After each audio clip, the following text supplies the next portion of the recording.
Hey there. Tonight we're stepping straight into the smoky heart of medieval reality, right into the forge itself, where childhood is less about fairy tales and more about soot, sweat, and a relentless parade of blisters. If you've ever pictured the life of a blacksmith as a grand, slow-motion dance of sparks and steel, well, tonight you'll find out just how much that fantasy leaves out. Trust me, there's a secret about medieval apprenticeship that will make you see every blacksmith movie in a brand new, slightly charred light. So don't drift off before the end. If you genuinely love unraveling the weird, hidden corners of history with me, go ahead and like this video and subscribe. And before you get too cozy, drop a comment telling me where you're watching from and what time it is. Let's see how many of us are gathered here, half asleep, from every corner of the world. Dim those lights. Settle in. Maybe turn on a fan for that soft blacksmith's lullaby, and let's drift back in time together. You open your eyes to a world where the air already tastes like iron and ash, and your first memories are stitched together with the sound of hammers and the glow of coals. You were born into the long, unbroken chain of blacksmiths. No fancy crests, no lines of poetry written about your family. Just a legacy of scorched hands and anvil-shaped blisters passed down like an heirloom. Forget crowns and castles. Your inheritance is a baby blanket that smells faintly of singed wool and old smoke, and lullabies are sung to you in a chorus of clanging metal. From the moment you learn to toddle without falling face, first into the fire pit, you're drafted into the family business. By 6, you've been promoted to apprentice, which is medieval code for tiny, soot-caked assistant with a legal right to zero sleep and even less sympathy. Your toys are tongs, and your playground is a dirt floor swirling with cinders. While other children chase chickens in bright sunlight, you're busy learning how not to lose a toe in the shadows of the forge. Your earliest games have names like Guess How Hot, This Is With Your Hand, and Hold This Hammer until you can't feel your fingers. If you're looking for fun, try Don't Cry when you burn yourself again. A classic that never gets old, at least for your father, who is equal parts muscle and disapproval. Your father, the blacksmith, is built like a stone wall that learned how to scowl. His hands are so calloused they could sand wood. His entire vocabulary, as far as you can tell, consists of meaningful grunts, the word harder, and the occasional terrifying cough that rattles the rafters. It teaches you not only how to shape iron, but how to survive insults from passing knights, and how to stare down the local tax collector without flinching. You don't ask questions. You just observe and obey. Because questioning instructions is the fastest route to a flying horseshoe and a week of silent, stony judgment. If you get a holiday, it's probably because the forge burned down. And even then, you'll be rebuilding it by moonlight, so don't get too excited. Somewhere, other children are skipping stones and rolling hoops in the grass. Meanwhile, you're measuring your life by the number of nails you've bent, twisted, and reheated until they're good enough for someone else's chicken coop. If you're lucky, you get to swing the hammer right after your father points out every mistake you've made in excruciating detail for the benefit of your future self-esteem. Your schedule is simple. If you're not stoking the fire, you're pumping the bellows. If you're not pumping the bellows, you're sweeping up the endless, never-vanishing pile of black dust that coats everything you own. including your soul. Cleaning the tools is your meditation. Stacking coal is your weightlifting, and dodging falling horseshoes is your cardio. Breakfast isn't so much a meal as a reward for surviving another morning without setting yourself on fire. Payment comes in the form of grunted nods and, on an exceptionally good day, a half smile that says, "You didn't completely ruin that today." In blacksmith language, this is high praise. Don't let it go to your head. You watch the village kids from the doorway, their faces smudged with mud instead of soot, their hair full of burrs instead of iron filings. They might grow up to herd sheep or plant barley. Jobs that sound almost luxurious compared to a life spent dodging sparks and learning to sleep upright, propped against a barrel.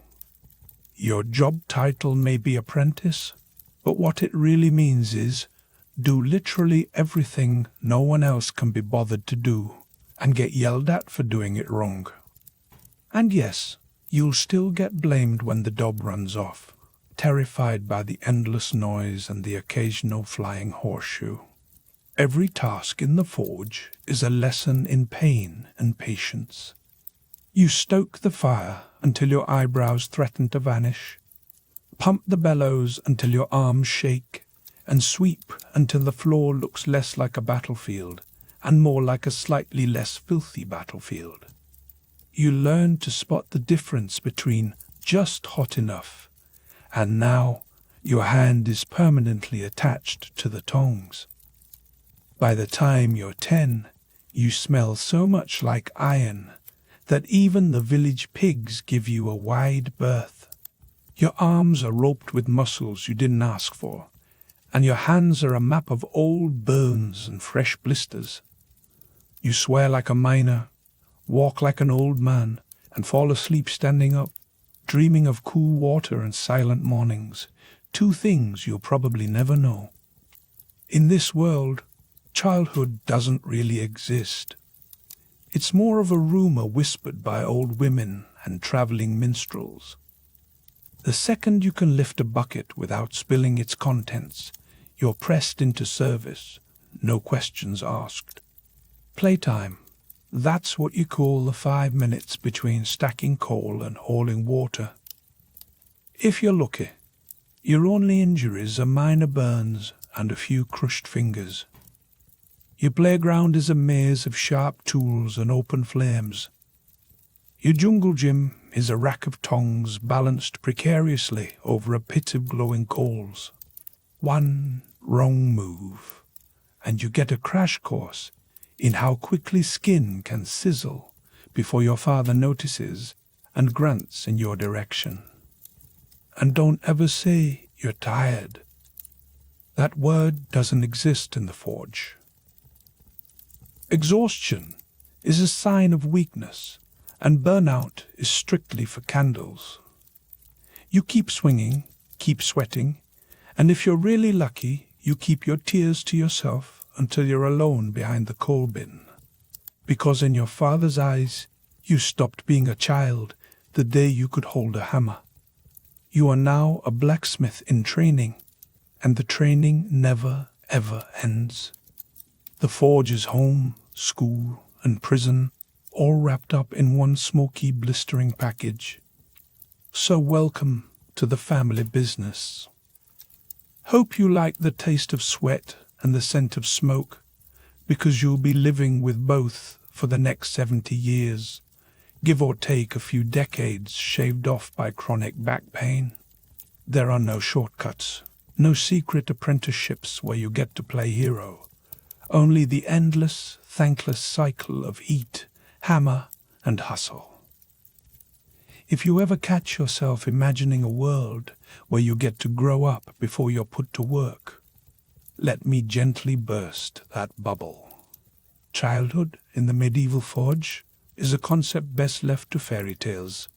Here, your only fairy godmother is a slightly less angry father, and your magic wand is a soot-blackened hammer. And so, As you drift through another sleepless night, the world outside the forge keeps spinning. The village moves on. The seasons change, but the fire in the hearth never dies. Neither does the work. There's always something to fix, something to make, and someone to disappoint. But you endure, because that's what blacksmiths do. You survive. You learn. You keep going, one swing at a time, through the heat, the noise, and the never-ending list of things that need mending. Welcome to your life, equal parts misery and miracle, hammered out one day at a time. And as we leave you in the glow of those dying coals, let's take a moment to look at the toll this life takes, not just on your body, but on your mind. The forge isn't just where you work. It's the place that eats your life, chews you up, and spits you out, usually covered in soot and with your eyebrows slightly singed. Before you know it, this is home, and not in the cozy, warm hearth sense, more in the way a bear's den is home to the bear, messy, smoky, dangerous, and unapologetically wild. The forge molds you, body and mind, until you can't tell where you end and the blackened stones begin. From the moment you stumble into the forge each morning, eyes still crusted with sleep, limbs stiff as cold iron, the place greets you with a blast of heat and a stench that's somewhere between burning hair and old stew. That heat never really lets up. It presses against your skin, seeps into your bones, and settles in your lungs. You get used to it, but not in a way that means you suffer less. It's more like being married to a dragon. The fire is always there, threatening to flare up if you treat it wrong. The bellows wheeze out their exhausted breaths, and the iron sings its angry song in the water trough. Every clang of the hammer is a blow to both the metal and your sense of peace. You learn the rhythm, this relentless pounding music that never really leaves your head, even when you finally drag yourself to bed. Your ears ring with ghostly echoes, like the world's worst lullaby, designed by someone who hates sleep. You start mapping the forge in your mind by pain. That stone near the anvil, too hot to sit on, unless you want to brand yourself with your family's crest, a blister in the shape of regret. The floor is a minefield of dropped nails and stray embers, always ready to ambush your bare foot. Your clothes are a single, charred uniform, a leather apron and a tunic that once had a color, but now just radiates smoky gray. The smell clings to you, a pungent cocktail of sweat, grease, and the kind of desperation you can't wash out, no matter how many times you scrub. Technically, you don't own the forge. Your father does. He reminds you of this with every grunt and disapproving glare. But in reality, the forge owns you. It marks you as surely as the soot stains your skin. You start forgetting what silence sounds like. If the forge ever goes quiet, it's unsettling. You twitch, convinced you've missed a beat in a tune that's been hammered into your body since you were old enough to lift the tongs. Your friends, if you still have any, stop asking where you are. They know. He's at the forge, they say, rolling their eyes. It becomes your whole identity. You're not just a person who works with fire and metal. You are the fire and metal, shambling around on two legs. Somewhere in this strange, brutal partnership, you find a kind of twisted affection for the work. Not for the burns or the blisters, obviously, No one loves those. But in those rare moments when a blade comes out straight or a horseshoe fits perfectly, you feel it, the pride. For a heartbeat, you're not just a soot-stained kid, you're a creator. You're necessary. That feeling doesn't last. The next job is always waiting. The fire never cares about your fleeting moment of triumph. It just roars louder, demanding another sacrifice. While your old friends are stretching into their teenage years, awkward, gangly, full of promise, you're aging in fast forward. Their muscles are growing, yours are hardening, tightening, and then locking up from years of hauling iron and swinging hammers. You're not building a heroic body. No one's going to put you on a tapestry, unless it's a tapestry of hunched, battered people. Your arms are thick, but not in a good way. More like you've lost a wrestling match with an anvil every day for a decade. Your back? In shambles. Hunched from crouching over the forge and lugging iron bars around like some medieval pack mule. Every time you lift a hammer, your shoulders pop, adding their own percussion to the forge's ceaseless music. Your knees creak, sometimes loudly enough to startle the cat. If you're lucky, the cat is the only one who notices. Now, let's talk about your hands. Once they were just hands. Now they're more like claws, gnarled, calloused, and stained so deeply with soot that you could scrub them in the Nile and they'd still come out black. Blisters erupt, heal, and erupt again. Cracks appear around your knuckles, deep enough to store spare nails. If someone offers you bread, you hold it like it might explode. Every knuckle throbs, every joint aches, and as for your fingernails, half are gone. The rest are blackened and chipped, the permanent casualties of your endless battle with the forge. Pain isn't just common, it's the price of admission. Pull a muscle, keep working. Twist your wrist, you have another one. Sear your palm, welcome to the club. The forge doesn't care about your pain, neither does the metal.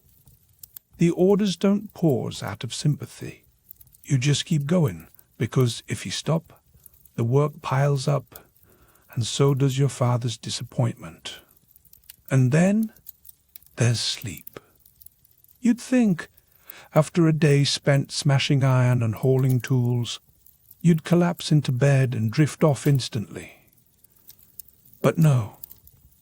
Your body aches so badly you can't find a comfortable position. Your arms twitch with phantom hammer swings, as if your dreams are just more work. The ringing in your ears drowns out any hope of peace. You ache in places you didn't even know existed. You smell like pain itself. Even your pain has pain. And when you finally do drift off, it's not restful. It's more like falling into a pit and waking up even more tired. What does your father say about all this? He grunts, "Good, you're learning." That's the closest thing to encouragement you'll ever get. And in a strange, backwards way, he's right. You're not growing despite the agony. You're growing because of it. The heat, the pressure, the repetition, they're forging you into something tougher. Just don't expect to feel heroic. By the time you hit adulthood, you'll have the body of someone who's lived 3 lifetimes and enjoyed exactly none of them. And you're still just getting started. Now, let's talk about the air. In most jobs, clean air is a given. For you, it's a distant memory. Smoke is a co-worker, an obnoxious one who never takes a day off. The forge isn't just hot, it's suffocating. Every breath is spiced with a blend of ash, coal dust, scorched metal, and a dash of existential dread. If you can see more than 6 feet ahead, that just means someone forgot to light the fire. There's no chimney, not really. Just a hole in the roof that lets out less smoke than it lets in. Windows? What are those? All you have are soot-stained walls, your father's hacking cough, and the occasional draft that blows just enough grit into your eyes to keep things interesting. Your lungs? Let's just say they're in a committed, toxic relationship with smoke. At first, every breath burns. A month later, it just scratches. Eventually, you stop noticing. Coughing fits become part of your daily rhythm, as natural as swinging the hammer. Blackened mucus? Not exactly something you brag about, but it's proof you've been working. If you ever find yourself inhaling fresh air, you immediately get suspicious. Your voice gets raspier, your breaths shorter, and your throat constantly feels like someone's been using it as a chimney flue. And still, you keep working. There's always more to do. Besides the wood smoke, there's metal dust from grinding, the oily fumes from quenching, and the delightful aroma of whatever material you accidentally set alight today. You've probably inhaled 3 different kinds of poison by lunchtime. Protective gear? If you're lucky, you have a rag to tie around your face. It gets soaked in sweat and soon smells worse than the smoke itself. You take it off, and suddenly the air feels even thicker. But at least you're not gagging on your own stink. Long-term health? Sure, you might end up with asthma, black lung, or worse. But you're not thinking about the future. You're thinking about getting that gate hinge finished before your father notices it's crooked. Breathing is less about survival and more about keeping the hammer moving. So, the next time someone romanticizes the life of a medieval blacksmith, imagine sweat streaming down your face, your hands raw and clawed, your lungs full of smoke, and your only reward another day of the same. The forge is never satisfied. It doesn't care about your dreams, your ambitions, or your aching back. It only wants more fuel, more sweat, more work. But somehow, in the middle of all this misery, there's a sliver of pride. You're part of something ancient, something necessary. You're being shaped by the same forces that shaped the metal: heat, pressure, relentless repetition. It's not glorious, it's not poetic, but it's real. And as another day ends, you wipe your brow with a blackened hand, gaze at the glowing coals and think, well, at least the fire didn't win today. Then you limp off to bed, knowing tomorrow you'll do it all again.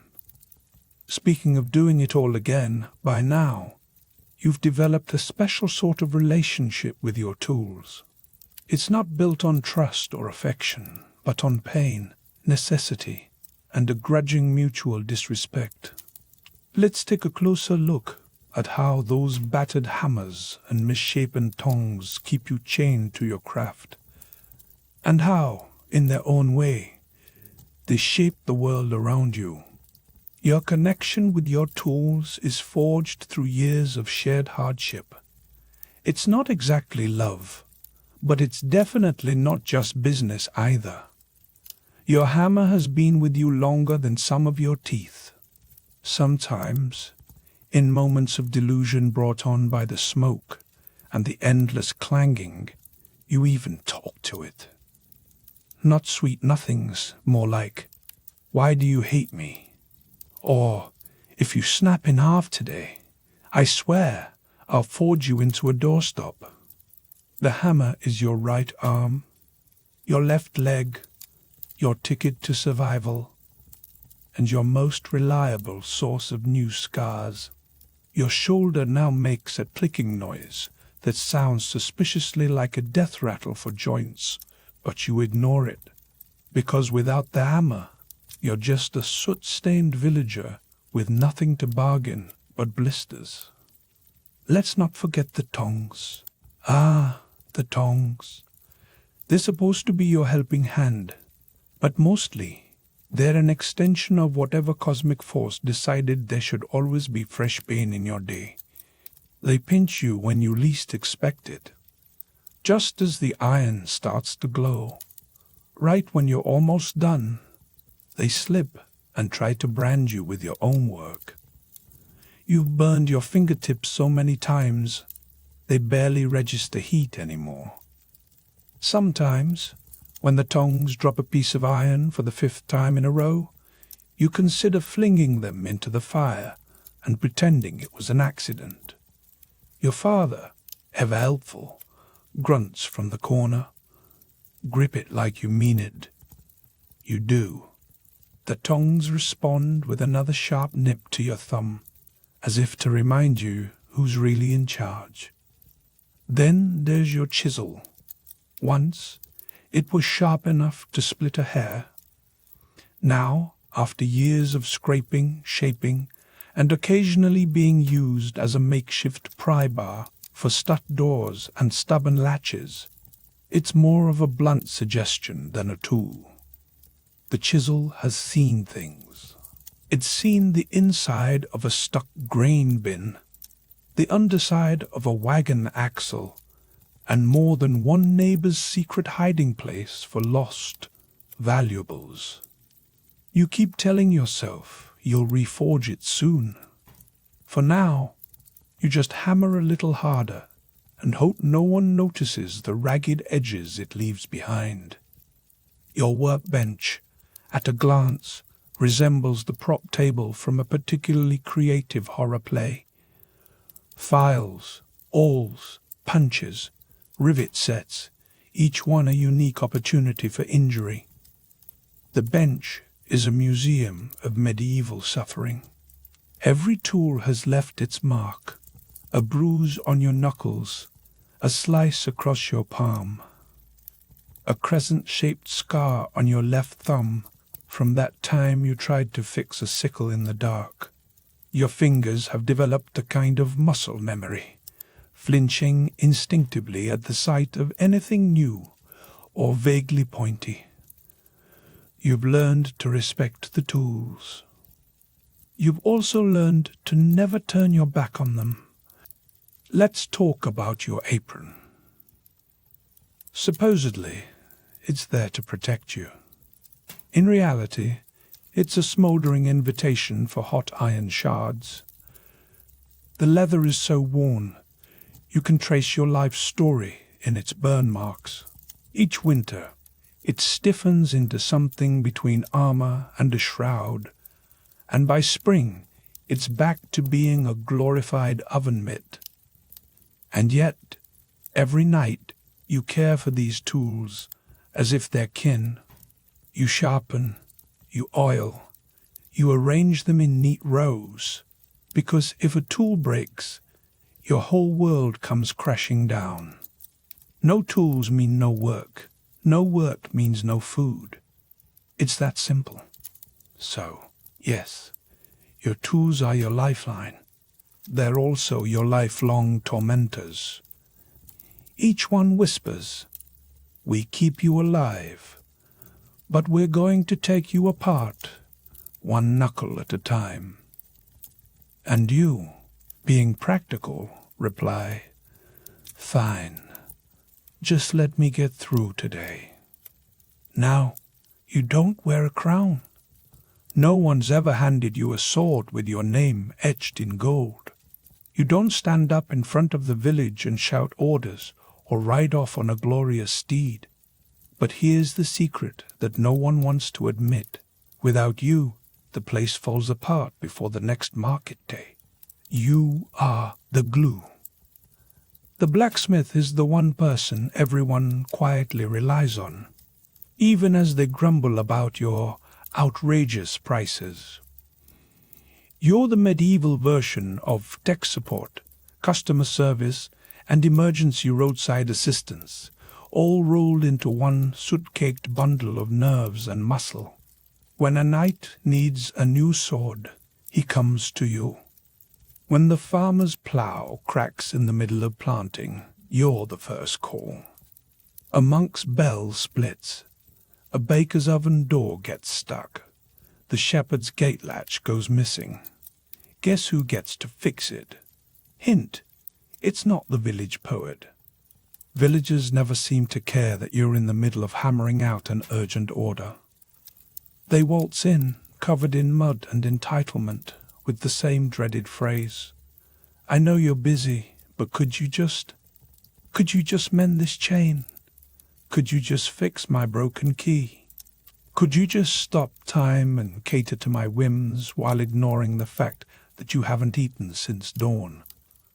And they always act as if you were sitting there waiting for their personal disaster to stroll through the door. The phrase, "Could you just," should be painted above your forge in soot and irony. And let's talk about gratitude, or rather, the complete lack of it. When you manage to repair their battered hoe, or fix the hinge on their barn door, what do you get? A polite nod maybe, if they're feeling generous. More often, they shuffle away, as if you should be grateful for the privilege of their broken things. And the payment. Oh, the payment. Sometimes coins, sometimes a handful of onions, sometimes a promise that vanishes quicker than a fair-weather friend. Once a man tried to pay you with a chicken he claimed was perfect for soup. It was, in fact, perfect for burying. You're also the fixer of things that should never have needed fixing. Bent hinges from someone sitting on the gate after too much ale. Daggers snapped in mysterious accidents that, upon closer inspection, look a lot like bar brawls. And, just to keep you humble, people bring you weird, unidentifiable lumps of iron, insisting they're vital to the village's survival. Never mind that no one, including you, knows what they originally were. If there's a problem, you're the solution. At least, that's the rumor. But when the village decides to hand out praise, do they sing songs about the blacksmith? Of course not. The knight gets the glory. The priest gets the reverence. The miller with his suspiciously plump goats gets invited to every feast. You? You're the background noise, the necessary fixture, the reliable tool. Not a person, just the hands that keep the wheels turning. But here's the thing you know. Deep in your soot-blackened bones, without your work, this whole fragile system would come apart in a week. The fields would go untended. The horses would limp. The doors would swing open to every passing wind. Your hands hold the village together, even if no one ever says it out loud. Now, you'd think that peace would be a blessing. No raids, no angry lords demanding swords by sunset, no frantic gathering of arrowheads in the dead of night. But for the blacksmith, peace is a disaster. When there's war, when chaos reigns, everyone suddenly remembers how valuable you are. Weapons need forging. Armor needs mending. Horseshoes wear thin under the weight of charging cavalry, and arrowheads vanish faster than you can make them. The forge burns hot, the coins finally flow, and you might even get a full meal without begging. You're exhausted, but at least you're paid. For one brief, shining moment, you almost feel appreciated. But as soon as the war ends, the money dries up. The local lord shakes hands with his enemy, and just like that, your orders vanish. No more swords, no more helmets. Just the occasional farmer asking if you can sharpen a sickle in exchange for 3 onions and a soggy handshake. Sure, you can make household goods, cauldrons, door handles, spits for roasting meat, but nobody wants to pay for those. Everyone wants you to work miracles. But they want to reward you like you're the village stable boy. You become part craftsman, part merchant, part beggar, desperately haggling for honest wages, as if your forge were a stall at market. And the moment you dare to raise your prices, the villagers look at you as if you've just hexed their livestock. All you're doing, as far as they can tell, is hammering metal. As though red-hot iron bends itself into shape while singing church hymns and reciting poetry. You start to look back on the chaos of war, not with nostalgia for the blood and fire, but for the simple certainty of work and pay. When knights lined up with dented shields and bulging coin purses, you mattered.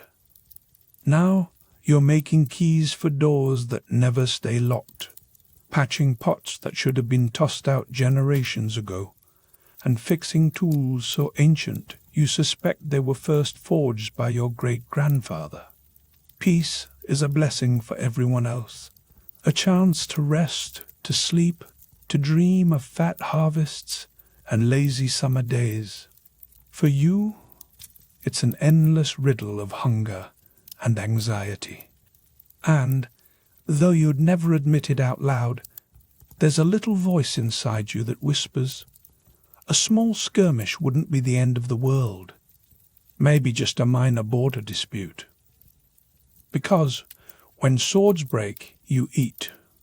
Some jobs have endings. You finish, you rest, you're applauded or at least handed a warm bowl of stew. Blacksmithing isn't that kind of work. There's no finish line, no moment when you can finally put your feet up and say, it's done. Your job is a perpetual cycle, endless as the seasons. You fix one thing, and 3 more break. Patch a gate hinge, and a cartwheel shatters.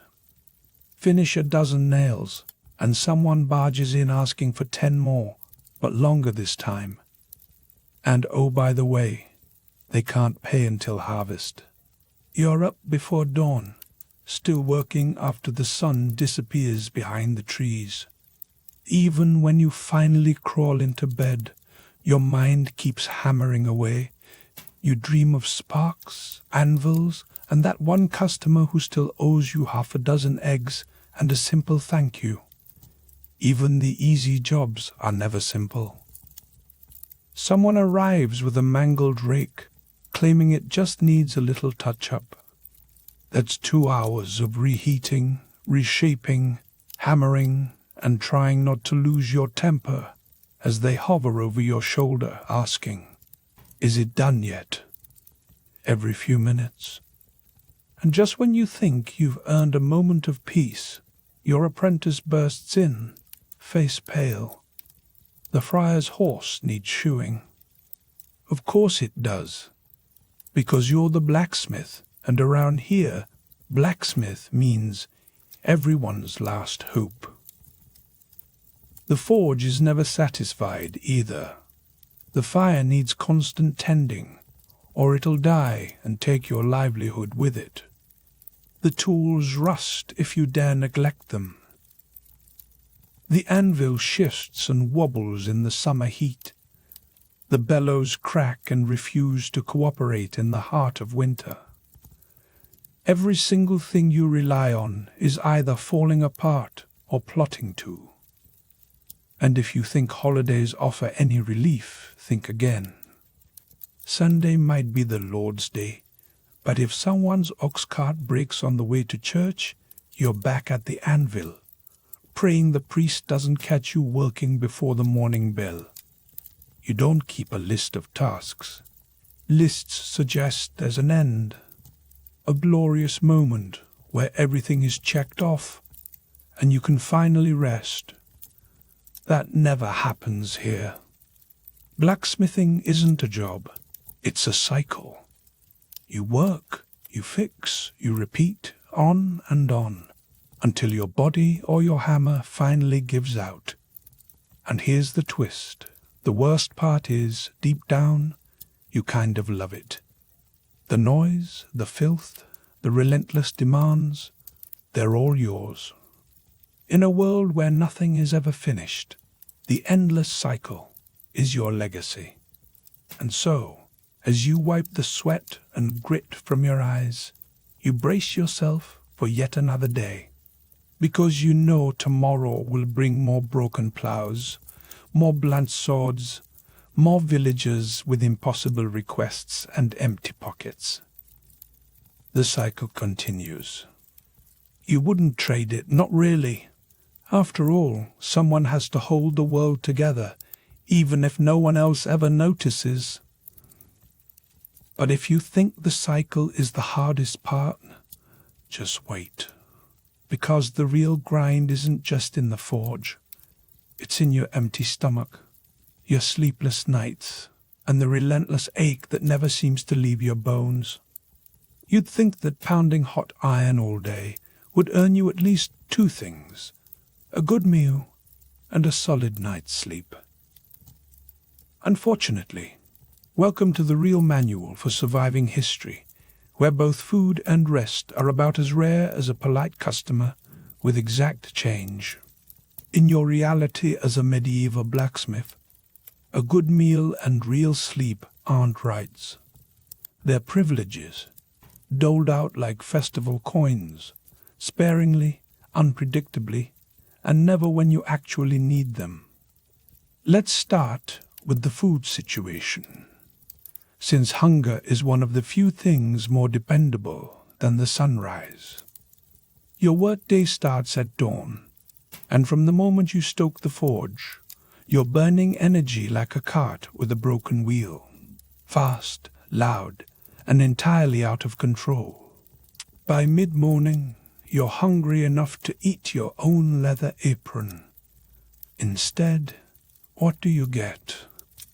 The daily feast, a wedge of rough bread, hard enough to hammer in a nail, a bowl of cold pottage that's more memory than meal, sometimes flavored with the ghost of last week's turnip.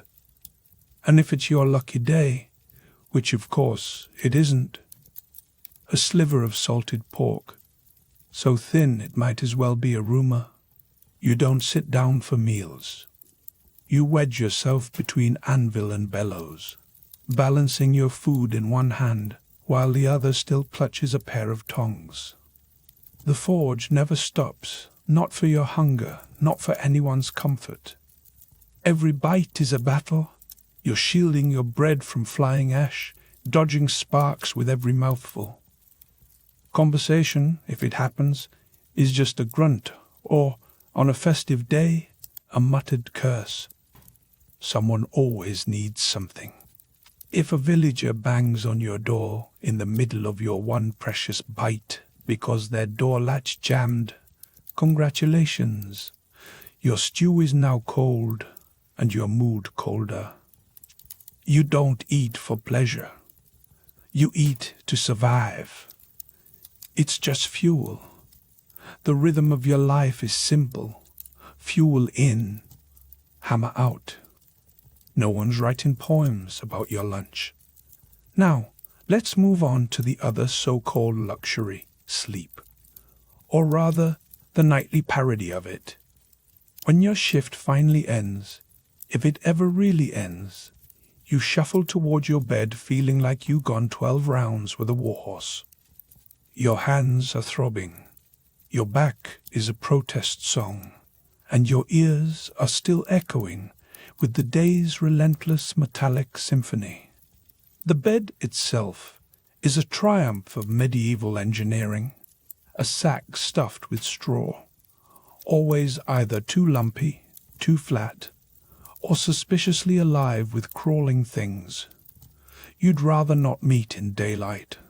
Your blanket is a singed wool sheet, infused with the unmistakable scent of forge smoke, old ale, and the quiet resignation of a life spent near fire and failure. Just when your eyes finally start to close, your mind flips through its own to-do list, that unfinished order, that hinge you forgot to fix, the payment that's now 3 weeks overdue for a wagon wheel you repaired in a downpour. Sleep isn't a reward. It's a negotiation. And you're always losing. You lie there, tossing and turning, trying to calculate how long you can put off repairs before someone starts banging on your door at first light. And don't forget the midnight emergencies. There's always something. A horse throws a shoe, a storm rips a door off its hinges, or some noble wakes up with an urgent need for a newly sharpened sword. Because apparently blacksmiths don't need rest, not like important people. You learn to survive on scraps and snatches, stolen bites of food, half naps grabbed between hammer swings, and the sheer stubbornness that keeps your eyes open long after your body begs for sleep. In your world, productivity always comes before nourishment, deadlines before dozing. Food and sleep aren't breaks from the job. They're the intermissions between hammer blows. You eat when you get a chance, sleep when you're allowed, and always hope the fire doesn't die out while you're dreaming of a better life. There was a time, long ago, when your hands were soft. Maybe it was childhood, maybe it was a dream, but those days are gone. Now your hands are ruined, transformed by years of swinging hammers and wrestling iron. Your fingers have become tools themselves, stiff, swollen, cracked, and so calloused they barely feel anything, except the aches and stabs of pain that seem to pulse with every heartbeat. You can forget about holding a quill. You can barely lace your boots without fumbling. But you can grab red-hot tongs with the nonchalance of someone who's been burned so often. The pain just feels like another part of the job. Pain has become your background music. Every joint in your fingers pops when you move. Your knuckles look like they've been mubbed by a particularly vengeful hammer. Your palms are a topographical map of blisters, new and old, stacked like tree rings. Want to know what season it is? Just count your blisters.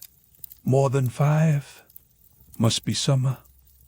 You've lost fingernails more times than you can count. Some popped off clean, others not so much. You once smashed your thumb so thoroughly it turned black for 2 weeks. Did you stop working? Of course not. You just switched to the other hand and grunted more than usual, inventing new curses with every swing. Cuts are part of the scenery. Sometimes it's a chipped edge, sometimes a file takes a bite, sometimes the iron itself decides to fight back. Every week, something draws blood. You wrap it in whatever dirty scrap of cloth is lying around, curse the gods, and keep working. The burns are worse, though. Some are just little reminders that iron doesn't forgive. Others sizzle and bubble, leaving scars that tell their own stories. Scars you've collected like badges of survival. At this point, you've branded yourself more often than anyone else in town. And honestly, you're past caring. It's just another day. The one thing that has actually improved is your grip strength. You could probably crush walnuts like they owe you money. Dexterity, though, is a distant memory. You drop things. Your fingers tremble in the cold. You're 30, but your hands belong to a 70-year-old knight who's lost 3 wars and now plays dice in a tavern just to afford soup. Yet, in spite of it all, These battered hands are what keep you alive. They shape swords, fix hinges, and wield the hammer that holds your reputation together. They ache constantly, but they keep moving. In this life, it doesn't matter how broken you are, as long as you can still swing the hammer. That's the real secret. Endurance is the only thing standing between you and oblivion. And speaking of things that linger, let's talk about your legacy, the imprint you leave behind, sweat, scars, and all. Let's just get this out of the way. Your scent is, frankly, catastrophic. You haven't smelled anything resembling fresh since the time you were allowed to nap in a bed of wildflowers, which, for the record, was before you could even spell iron. The day you became your father's apprentice, your body chemistry shifted permanently, like your soul signed a pact with smoke and sweat. Welcome to the blacksmith's lot, where no matter how hopeful you are, you'll always carry the aroma of scorched bacon, damp ashes, and existential dread. The forge isn't just a place you work, it's a scent you wear. The fire's heat burrows into your skin, and the smoke weaves itself into every thread of your clothing. You try to remember what clean sweat smells like, but these days your own scent is closer to a ham hock that's been left to roast in a chimney all spring. If you ever dream about a bath, you quickly remember water is cold, and you're always up before dawn, already crusted with soot and grease by the time anyone else is stretching. There's really no point in washing up. Even if you did, breakfast would find you dirty again. Your daily wardrobe doesn't help. You pull on the same battered tunic and cracked leather apron every morning, both of which seem to have absorbed the entire history of failed wash days.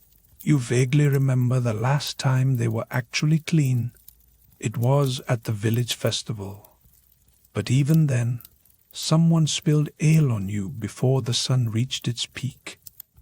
Now your clothes hang from you like a protective shell of hardened misery. Maybe you think, I'll try perfume. You do, once. The scent lasts all of 10 minutes before the forge eats it alive.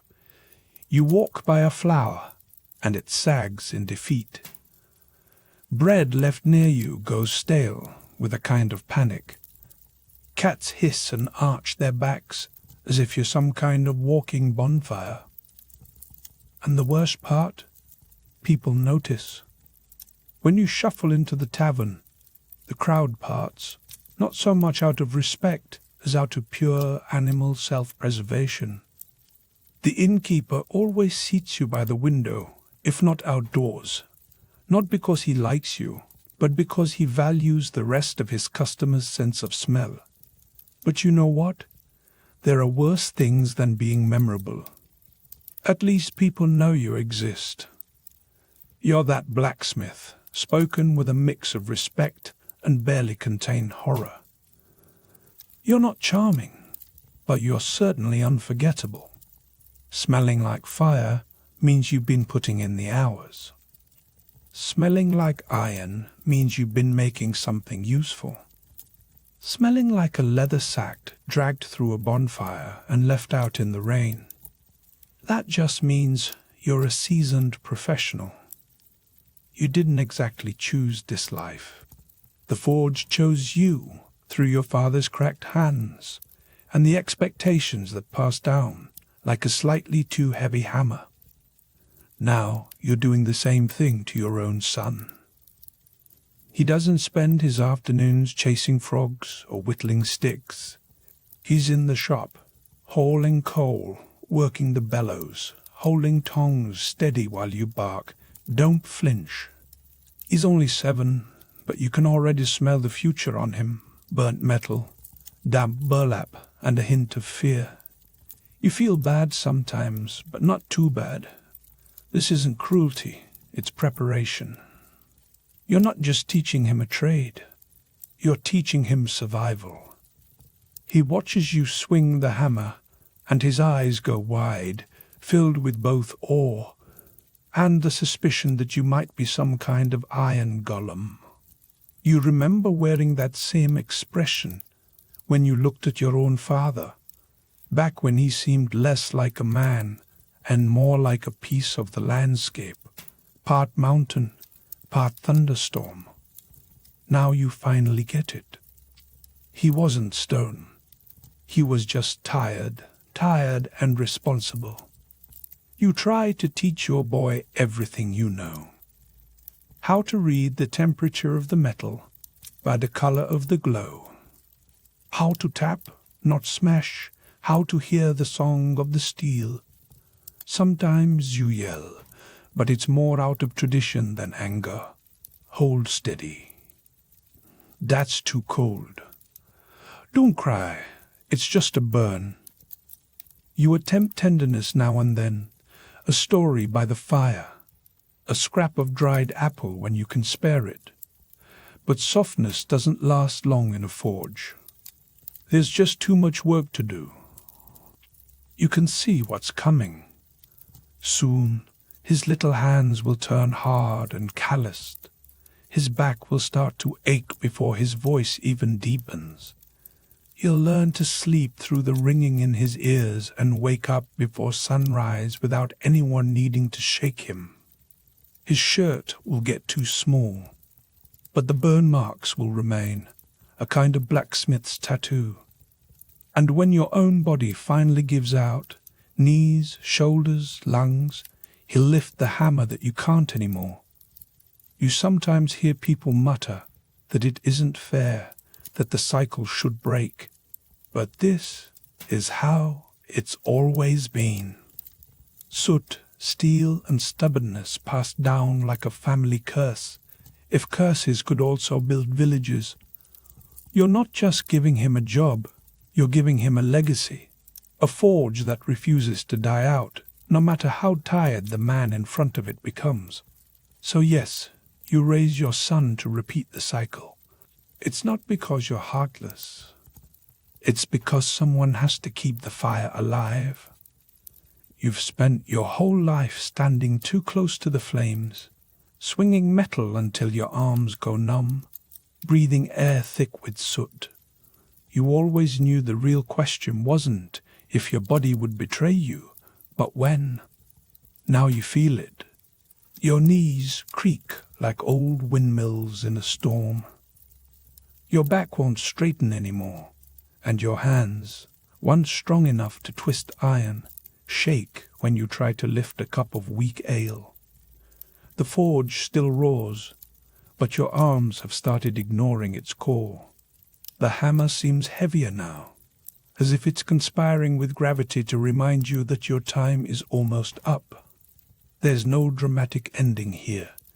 You don't go out in a blaze of glory. No crowd gathers.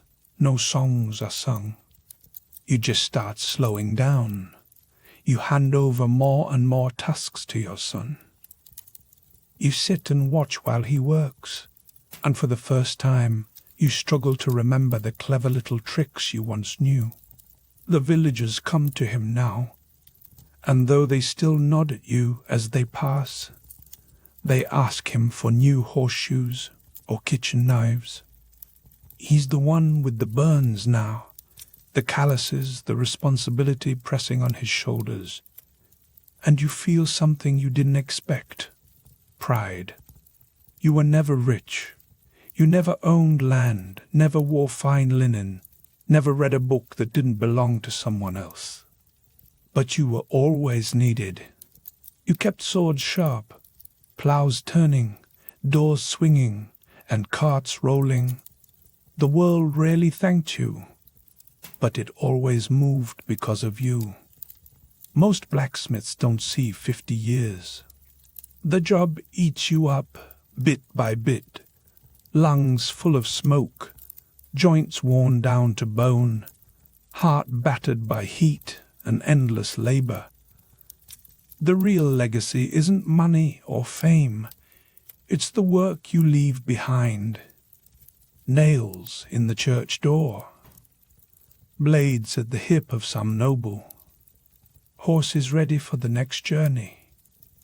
Your life is measured in iron, not years. When you finally go, it will be quiet. No gold, no statue. Maybe just a name scratched onto a wooden marker and a forge that still glows with the embers of your memory. But every time a hammer rings out in the village, that's a little echo of you, still working, still shaping the world. You were never a knight. You didn't charge into battle waving banners or wear shining armor that dazzled in the sunlight. But you made that armor. You didn't till the fields, but you forged the plows that broke the ground. Bread wasn't your trade, but the ovens that bake it. Those doors swing because of you. You weren't the one who built the castle, but your nails hold its beams in place. Your hinges let its gates swing open. You were a blacksmith, and in the medieval world, that was everything. While the nobles bickered and kings swapped crowns, you stood by your forge day after day, shaping the world with your own 2 hands. You made 1,000 little things, rivets, buckles, braces, hooks. Nothing flashy, but everything essential. Your life was a noisy one, but your legacy is quiet. No bard ever wrote a song about your favorite tongs. No one recited poetry about your anvil. But every unbroken sword, every working wheel, every barn that doesn't collapse in the wind, that's your song, echoing in silence. People walked by your forge and saw only smoke. They caught a whiff of your sweat and soot, and turned up their noses, never realizing that inside was a secret world, heat, steel, creation, and survival. You didn't just work iron. You forged civilization. One horseshoe, one knife, one nail at a time. Long after your hands fall still, the fire endures. Your son lifts your hammer. Your grandson learns the rhythm of the bellows. Maybe your name fades, but the things you made last, passed on from hand to hand, generation to generation. You never wore a crown or had your deeds written in the history books. But without you, nothing would move. No carts, no armies, no homes. You are the foundation that holds up the stories others tell, the ember beneath every tale of kings. And that matters more than anyone ever admits, even to themselves. In a world built of wood, stone, and willpower, you are the fire, the hidden spark that takes raw ore and turns it into the bones of progress. You are not just part of the world. You are the reason it keeps turning. And as the night settles over the village, and you hear the distant clang of your son's hammer echo through the dark, you know your work is never truly done. Now, as we step away from the glow of the forge and the rhythm of hammer on anvil, let's travel even deeper into the shadows of the past. Imagine a world where metal wasn't the only thing being transformed, where secrets and ambitions simmered in hidden chambers and the pursuit of impossible change began. Long before alchemy was associated with secretive European laboratories and robed mystics whispering over bubbling flasks. Picture yourself in the middle of Egypt, in an era before alchemy became entwined with shadowy figures and candlelit European dungeons. Here, in this land of relentless sun and black fertile earth, The very idea of transformation is less of a laboratory experiment and more of a universal law, a kind of spiritual weather report everyone's forced to live by. In the ancient world, Egypt wasn't just another kingdom carved out by warlords. It was the Black Land, Kem, a place where the soil itself was so dark and rich from the Nile's yearly flood that it looked like the earth had been dipped in ink. But for the Egyptians, this wasn't just about growing decent wheat or having impressive flood stories to bore your grandchildren with. Black meant more than color. It was potential, unshaped and humming, the waiting room of creation.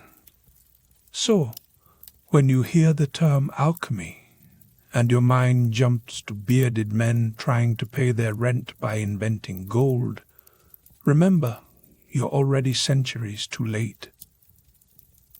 The Egyptians had their own word for this old magic, chemia, and it didn't just mean mixing metals in a pan. It was about how everything in life, and even in death, could be transformed. To them, Egypt itself was less a country and more a metaphor, a living, groaning symbol of change. The word alchemy, as we know it, alchemia, would eventually wander out of this black land and make its way into the world, but its roots are tangled deep in Egyptian mud. If you're still picturing mad scientists and mysterious European guilds, let's set the record straight. In Egypt, alchemy was everywhere, whether you liked it or not. It happened every time you prepared a body for the afterlife, slathering it in oils and wrapping it tight, hoping your relative didn't mind the smell. This wasn't just ancient mortuary science. It was transformation, the soul's layover before whatever came next. The priests in their shadowy temples were alchemists too, blending oils and herbs into potions meant to please gods or at least keep the bugs away. Even the ordinary act of baking bread or brewing beer was, if you squinted hard enough, a sacred process, a bit of edible magic performed in the flicker of a hearth. The Egyptians saw the world as a puzzle box of hidden changes, each one a message from the gods. In their eyes, you couldn't just change something on the outside and call it a day. First, you had to understand its insides, the secret life of matter, the moods of metals, the dreams of plants. If you missed that step, the transformation wouldn't stick. That's a lesson alchemists everywhere would keep repeating, mostly by accident, for centuries to come. Of course, every good origin story needs a legendary teacher, and Egypt had Thoth. He wasn't just another god in a crowded pantheon. Thoth was the one with the sharpest quill and the oddest head, half ibis, half moonlight, always scribbling in the margins of the universe. If you believe the old tales, and let's be honest, when you're faced with the choice between dying of boredom or believing in magic, most of us would choose magic.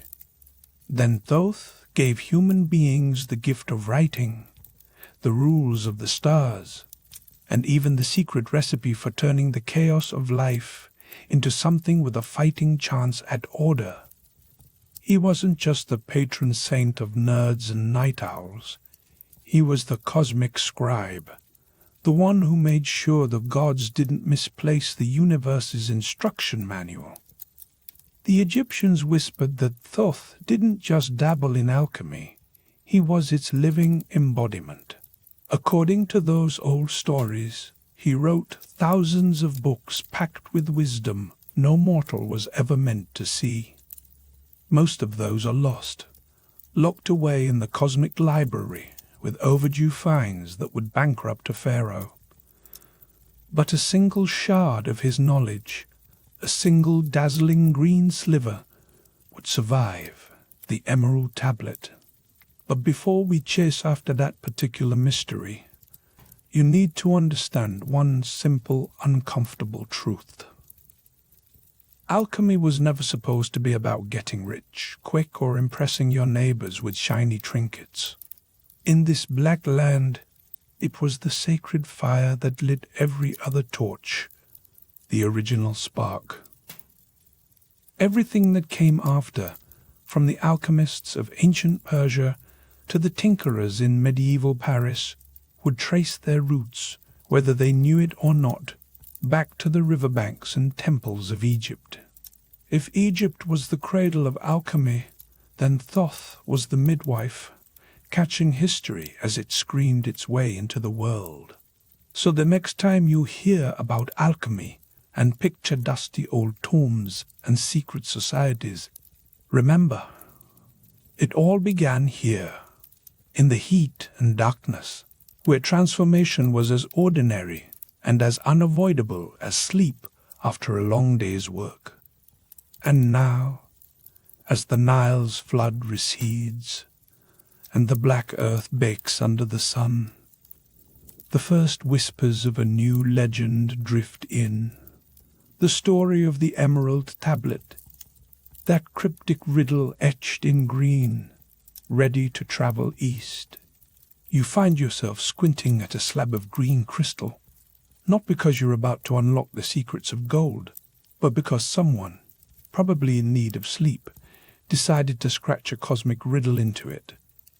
This is the emerald tablet, and it's less of a recipe and more of a poetic dare. Imagine a handful of lines, barely enough to fill the back of your hand, claiming they can explain how to turn lead into gold, how the stars relate to your dreams, and how your miserable, soot-caked life might actually be a reflection of the entire universe. It opens with a line that has haunted more nighttime philosophers than any sleep story. The classic, "That which is above is like that which is below, and that which is below is like that which is above." You're supposed to nod wisely at this, even as your mind drifts to how much your feet hurt, and whether your hammer will break before your spirit does. The principle is simple, or at least it pretends to be. The world is a mirror, top to bottom.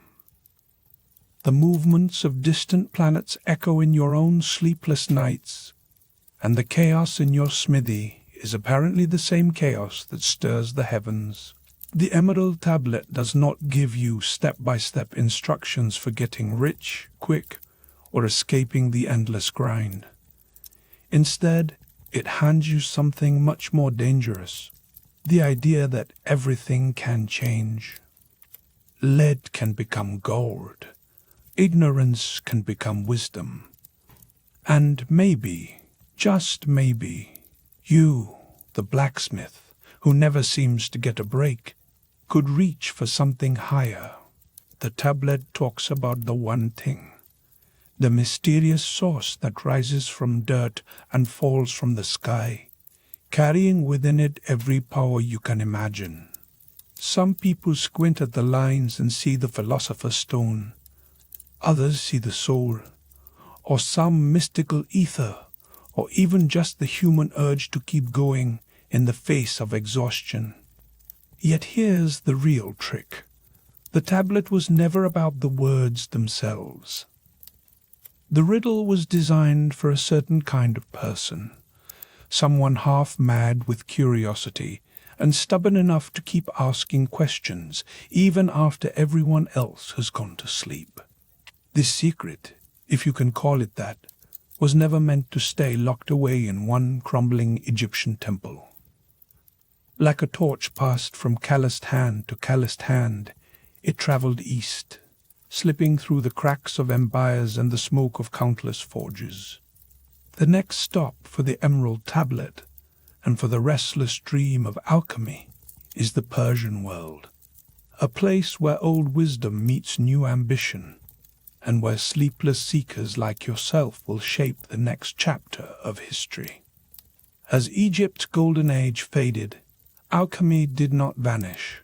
Instead, it found new life on Persian soil, ready to be reborn in ways that even the original scribes of the Emerald Tablet could never have imagined. So, you want to know how alchemy survived its own extinction? Here's a secret the official histories rarely mention. When Egypt's glory flickered out, alchemy didn't just disappear into the sand. It stowed away in camel caravans, hid in the margins of old scrolls, and slipped quietly east, where it found a new home in Persia. It didn't just survive the journey. It evolved, as all good things do, by picking up a few scars and new tricks along the way.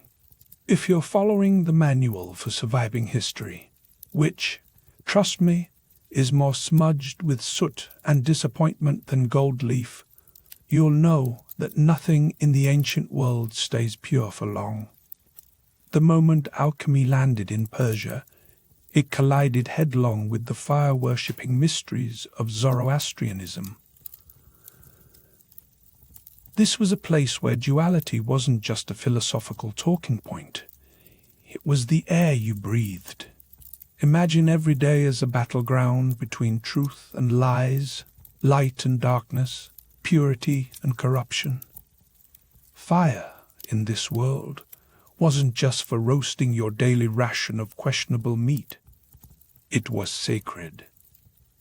Priests tended temple flames that never went out, believing that fire itself could purify both body and soul. That same fire, you'll notice, is now licking at the bottoms of our chemical crucibles, promising transformation, or, more commonly, a room full of acrid smoke and disappointed apprentices. But don't get too comfortable in the glow of Persian wisdom. Just as you're starting to master the art of not burning off your eyebrows, history throws another curveball. Enter Zosimos of Panopolis, a Greek-Egyptian mystic who could have written the textbook on how not to have a peaceful night's sleep. Zosimos wasn't content to simply record recipes for magical ointments and metal transmutations. No, he packed his writings with wild visions, men dissolving into colored vapors, lions devouring snakes, strange gods emerging from fire.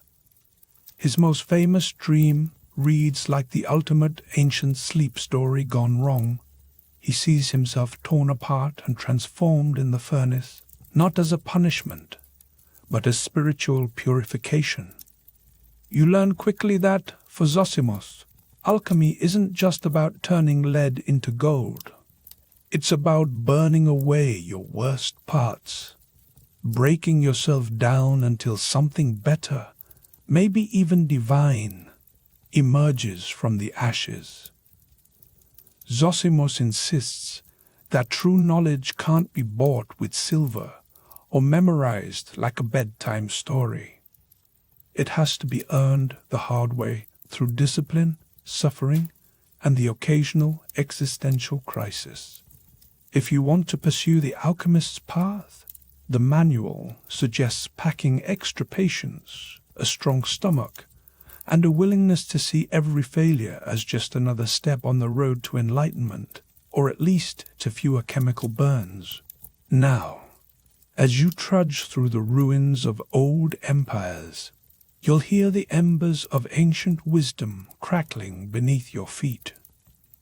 The world around you is shifting. The old gods are fading, but something new is rising from the dust. Under the crescent banners of Islam, between the 8th and 13th centuries, the world witnesses what the manual calls a true golden age. Though, as always, it's less about gold and more about the relentless grind of daily discovery.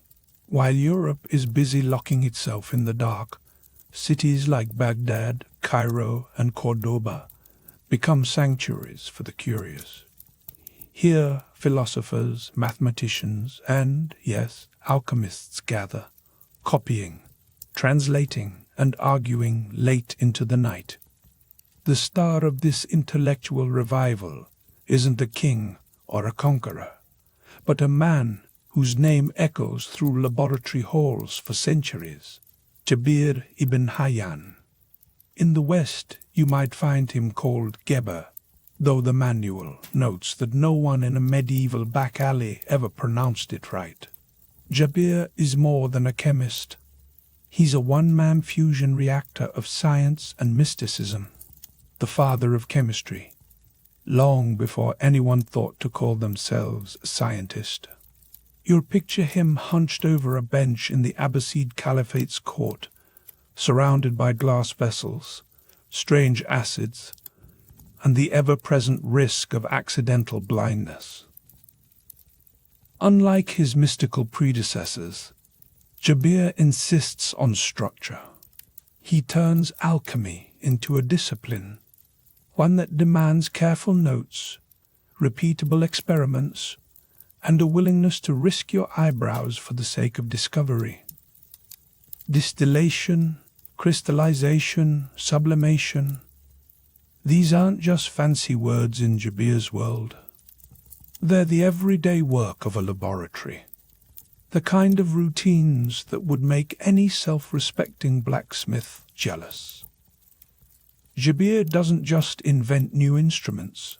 He refines acids and pens more than 100 treatises, always walking the razor's edge between philosophy and chemistry. But he never lets you forget that, at its core, alchemy is still spiritual. In his view, everything in the universe is made from 4 elements: earth, air, fire, water, each one humming with its own spiritual frequency. Jabir's system is a heady mix of numerology, astrology, and symbolism, almost as if he's built a cosmic crossword puzzle, where the prize is enlightenment. He introduces the idea of balance, or mizan, as the secret key to transformation.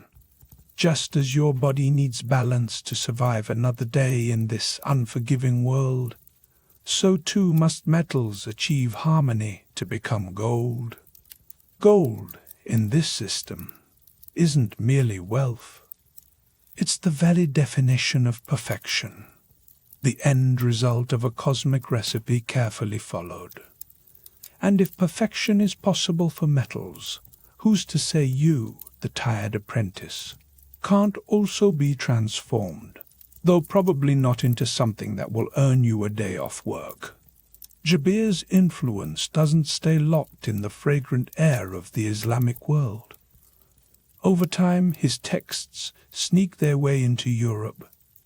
They're translated, mistranslated, copied by candlelight in drafty monasteries.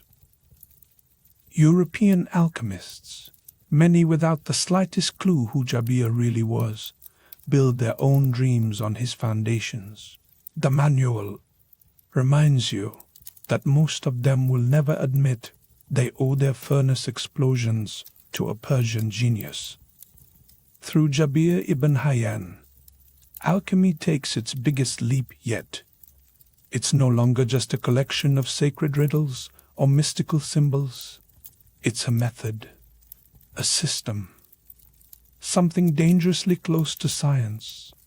And yet, beneath the formulas and the fumes, alchemy remains what it always was, a map for transformation, one that promises to change not just the world's matter, but the alchemist's soul. But as you peer through the smoke and the starlight of this golden age, you can already sense the next chapter waiting beyond the horizon. Knowledge has crossed borders, but in Europe, the old ways are still clinging stubbornly to superstition and shadow. As the Islamic world preserved and expanded the wisdom of the ancients, Europe remained cloaked in spiritual rigidity, setting the stage for a whole new set of alchemical quests, secret societies, and the ultimate prize, the philosopher's stone. You find yourself in a Europe robed in gloom and suspicion, a continent where every shadow seems to belong to the church, and every question is a potential heresy. Yet, as any diligent reader of the ancient Manual for Surviving History will tell you, knowledge is a sneaky thing. It oozes through cracks, stows away in footnotes, and slips across borders when no one is watching. Even as monks are busy burning heretics and peasants are busy being peasants, something strange and potent is trickling in from the east, alchemy. Not the watered-down kind either, the real, esoteric, world-bending kind, freshly imported from the libraries of Baghdad, the ruins of Alexandria, and the crowded study halls of Toledo and Cordoba. You, of course, are not supposed to notice. In this Europe, curiosity is a risky business, best left to monks with too much time and translators with bad eyesight. But in those rare places where Christian, Jewish, and Muslim scholars manage to avoid stabbing each other for 5 consecutive minutes, you'll find a nervous cooperation.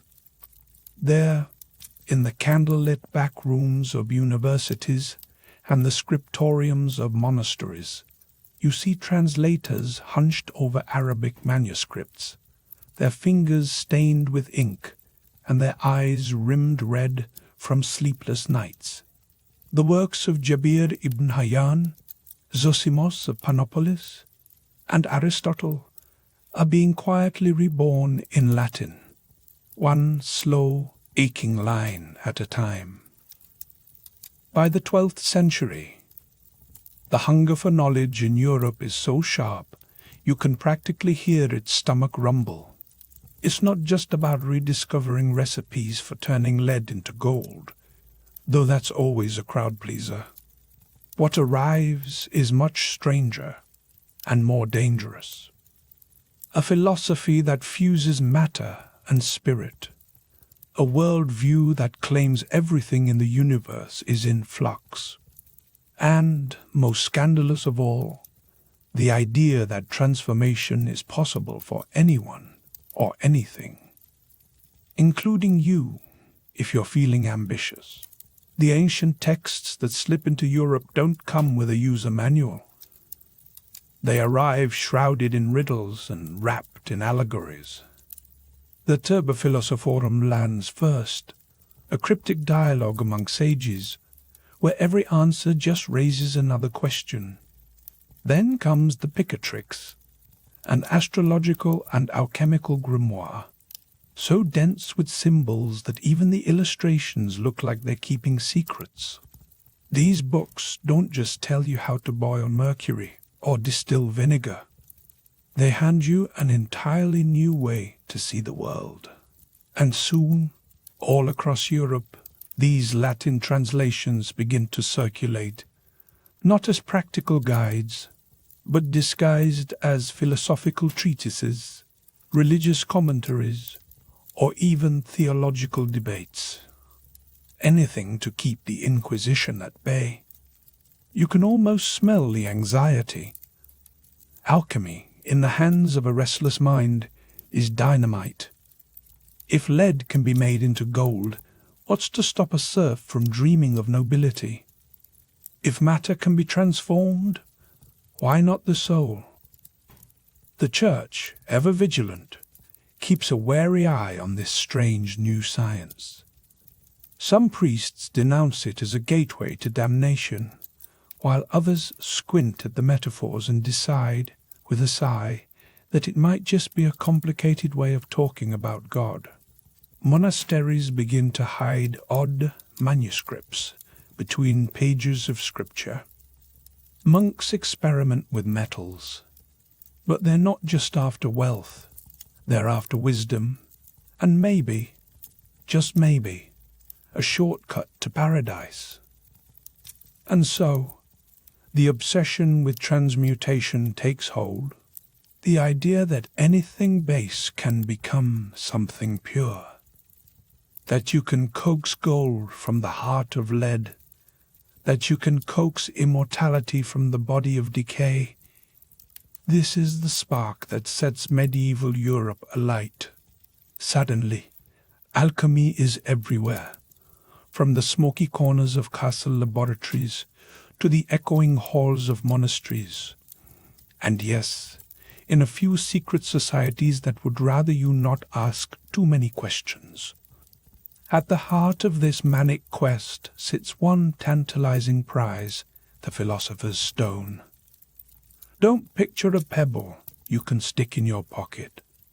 The philosopher's stone is less an object than a riddle wrapped in a metaphor, tied with a symbolic bow, and hidden 6 layers deep in allegorical language.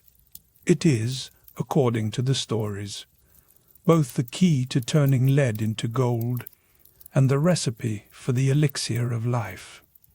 Immortality, endless riches, and spiritual perfection, all supposedly contained in one impossible artifact. But here's the real twist, straight from the Manual for Surviving History's fine print. The philosopher's stone is probably not even real in the literal sense. It is, for those who know how to read the signs, a spiritual goal. In the dense, cryptic manuscripts of the era, you'll find it called by many names: the lapis philosophorum, the red stone, the powder of projection. Some say it's a blood-red crystal, others that it's nothing you could ever hold in your hand. But everyone agrees it's about transformation, of metal, of the self, of the universe itself.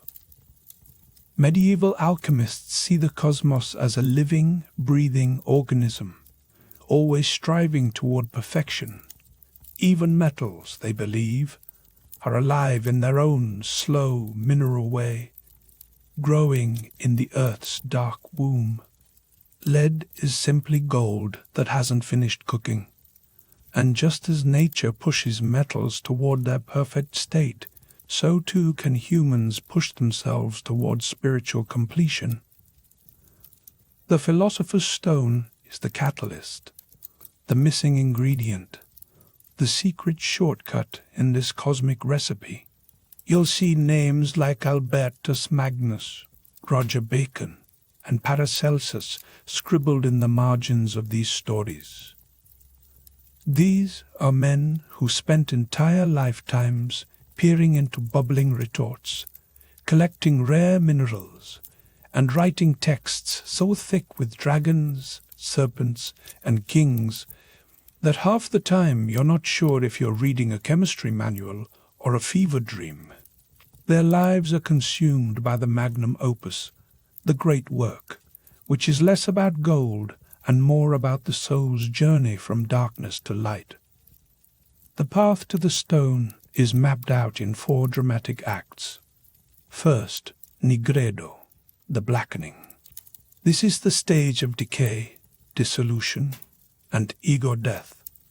It's breaking yourself down before you can build yourself up. Then comes albedo, the whitening, a moment of purification and clarity. After that, citrinitas, the yellowing, where illumination dawns and you start to glimpse the truth. At last, rubedo, the reddening, where rebirth occurs, and, with any luck, the philosopher's stone emerges. Or, if you're like most, you just end up with some very expensive ash and a lot of explaining to do. So why all the secrecy? The Manual for Surviving History offers a helpful note here. Anything powerful enough to change the world is powerful enough to get you burned at the stake. Alchemy's real secrets are buried under layers of allegory and coded language, not just to confuse the church, but because true transformation isn't for the unprepared. The stone, they say, only reveals itself to those who are ready, and readiness is as much about the heart as it is about the head. The church, for its part, is unsure whether to embrace or strangle this new obsession. Some Christian mystics see alchemical transmutation as a metaphor for resurrection, while others denounce it as devilry. The notion that a person could ascend to perfection, or worse, manipulate the fabric of nature without divine permission, is dangerously subversive. As a result, alchemy slips further underground. Manuscripts are disguised as philosophical treatises. Teachings are hidden in double meanings, and practitioners become masters of keeping one face for the world and another for their secret art. Secret societies become the new guardians of alchemical knowledge. The Rosicrucians appear on the scene, announcing themselves with mysterious manifestos and claiming to preserve ancient wisdom from Egypt, Arabia, and everywhere else that sounds suitably exotic. Their promises of spiritual enlightenment and hidden science draw eager followers, though no one is quite sure if the society itself is real or just a particularly elaborate inside joke. The Freemasons, meanwhile, inherit the language of stone and transformation. Their rituals echo alchemical themes: purification, illumination, and the building of the perfect self. Whether or not they ever actually turned lead into gold, they certainly mastered the art of turning cryptic symbolism into social advancement. Alchemy also finds refuge in the strangest of places, books that contain no words at all. The Mutus Liber, for example, is simply a sequence of bizarre images, alchemical operations rendered in silent, dreamlike tableaux. Other manuscripts are written in a green language, a cryptic wordplay of puns and poetic riddles, so that only those with the right key can unlock their meaning. Living as an alchemist in this era means embracing a life of constant disguise. By day, you are a scholar, a physician, or a monk, dutiful, quiet, and entirely unremarkable. By night, you are a revolutionary, burning with the desire to touch the divine through fire, metal, and the endless search for the stone. You are both hidden and exposed, protected by secrecy, yet always in danger from those who would see you punished for your curiosity. Ironically, it is this very secrecy that ensures alchemy's survival. Like a coal buried beneath cold ashes, the knowledge smoulders on, passed from master to apprentice, generation after generation. Alchemy continues to evolve in the shadows, not just as a proto-science, but as a living philosophy, a hidden current beneath the surface of history itself. And as you sit in your cramped study, squinting at a manuscript that may or may not be written in code, you can almost feel the weight of those centuries pressing in. You are part of an unbroken chain of seekers, all looking for the same impossible stone, all hoping for transformation, of metal, of mind, of spirit. Yet, as the Manual for Surviving History warns, even the deepest secrets can't stay hidden forever. The world is changing. New ideas are brewing, and soon the very forces that sheltered alchemy will turn against it.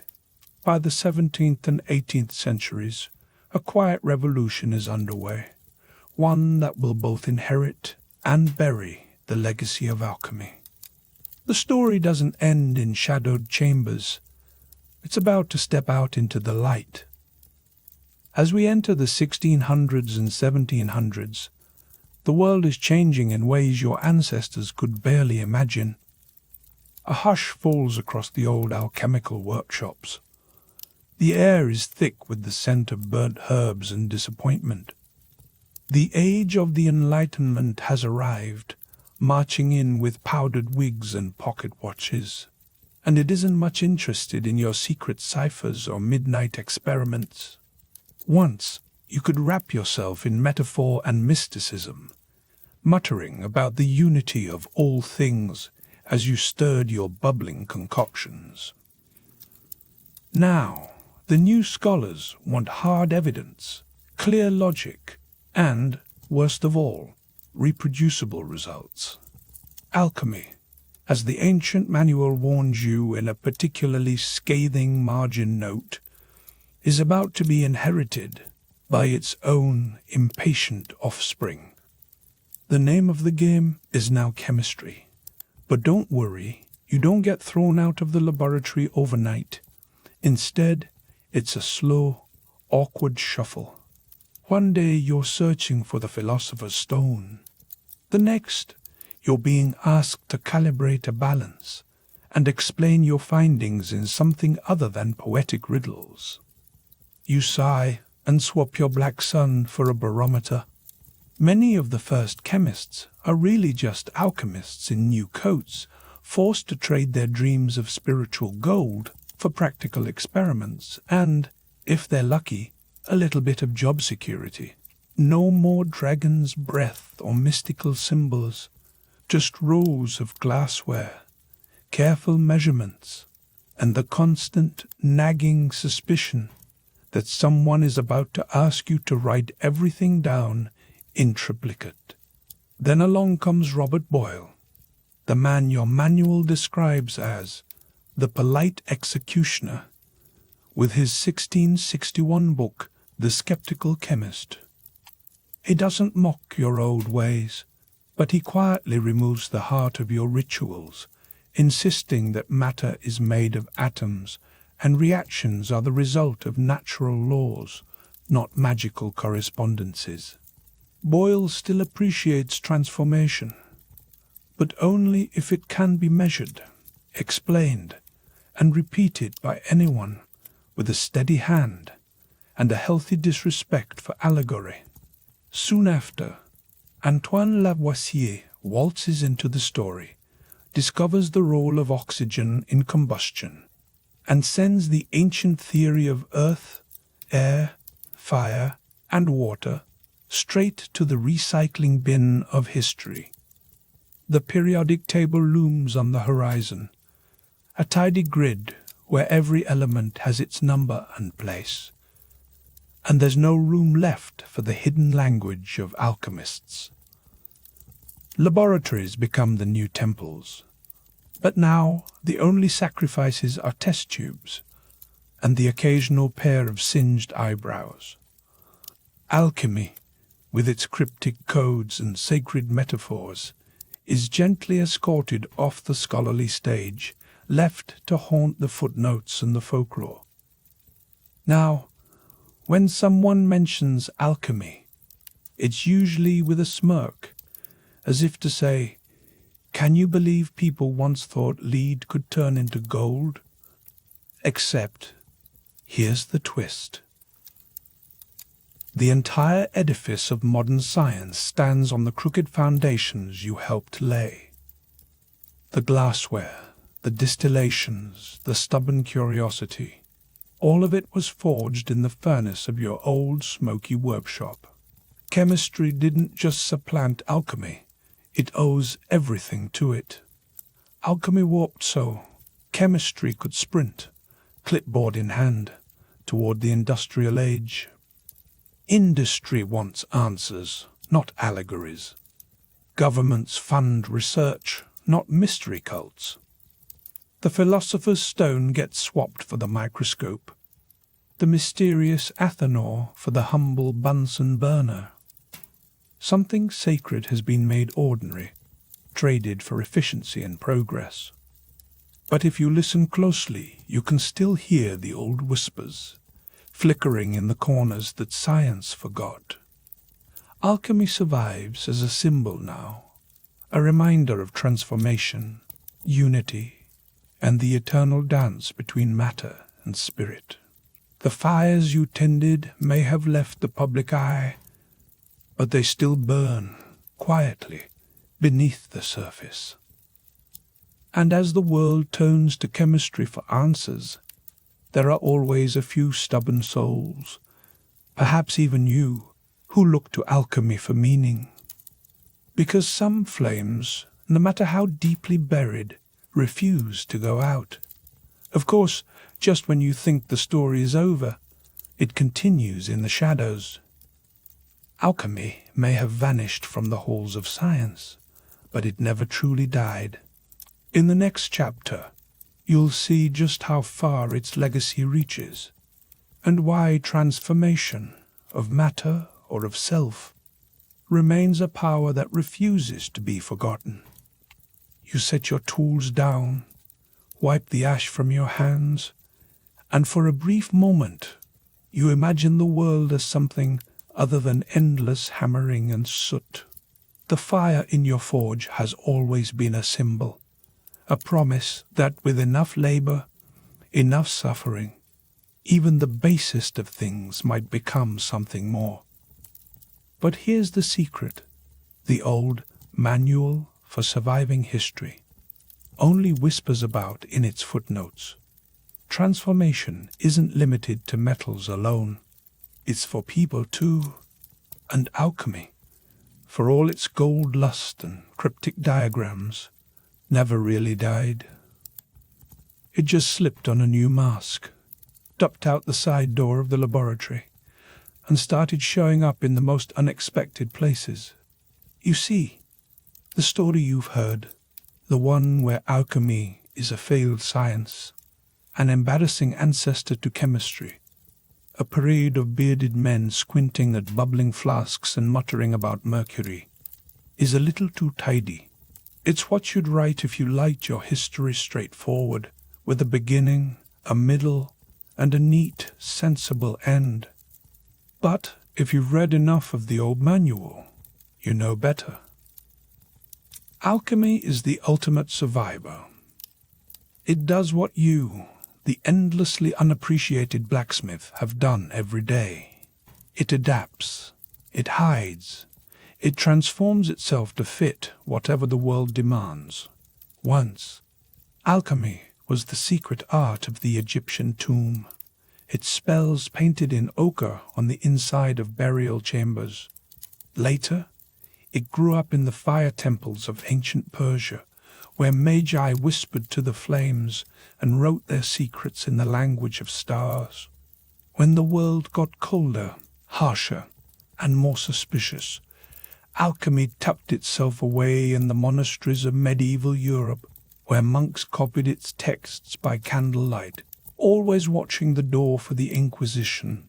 The surface changed, but the hunger for transformation, the belief that lead could become gold, that a broken life could become whole, remained.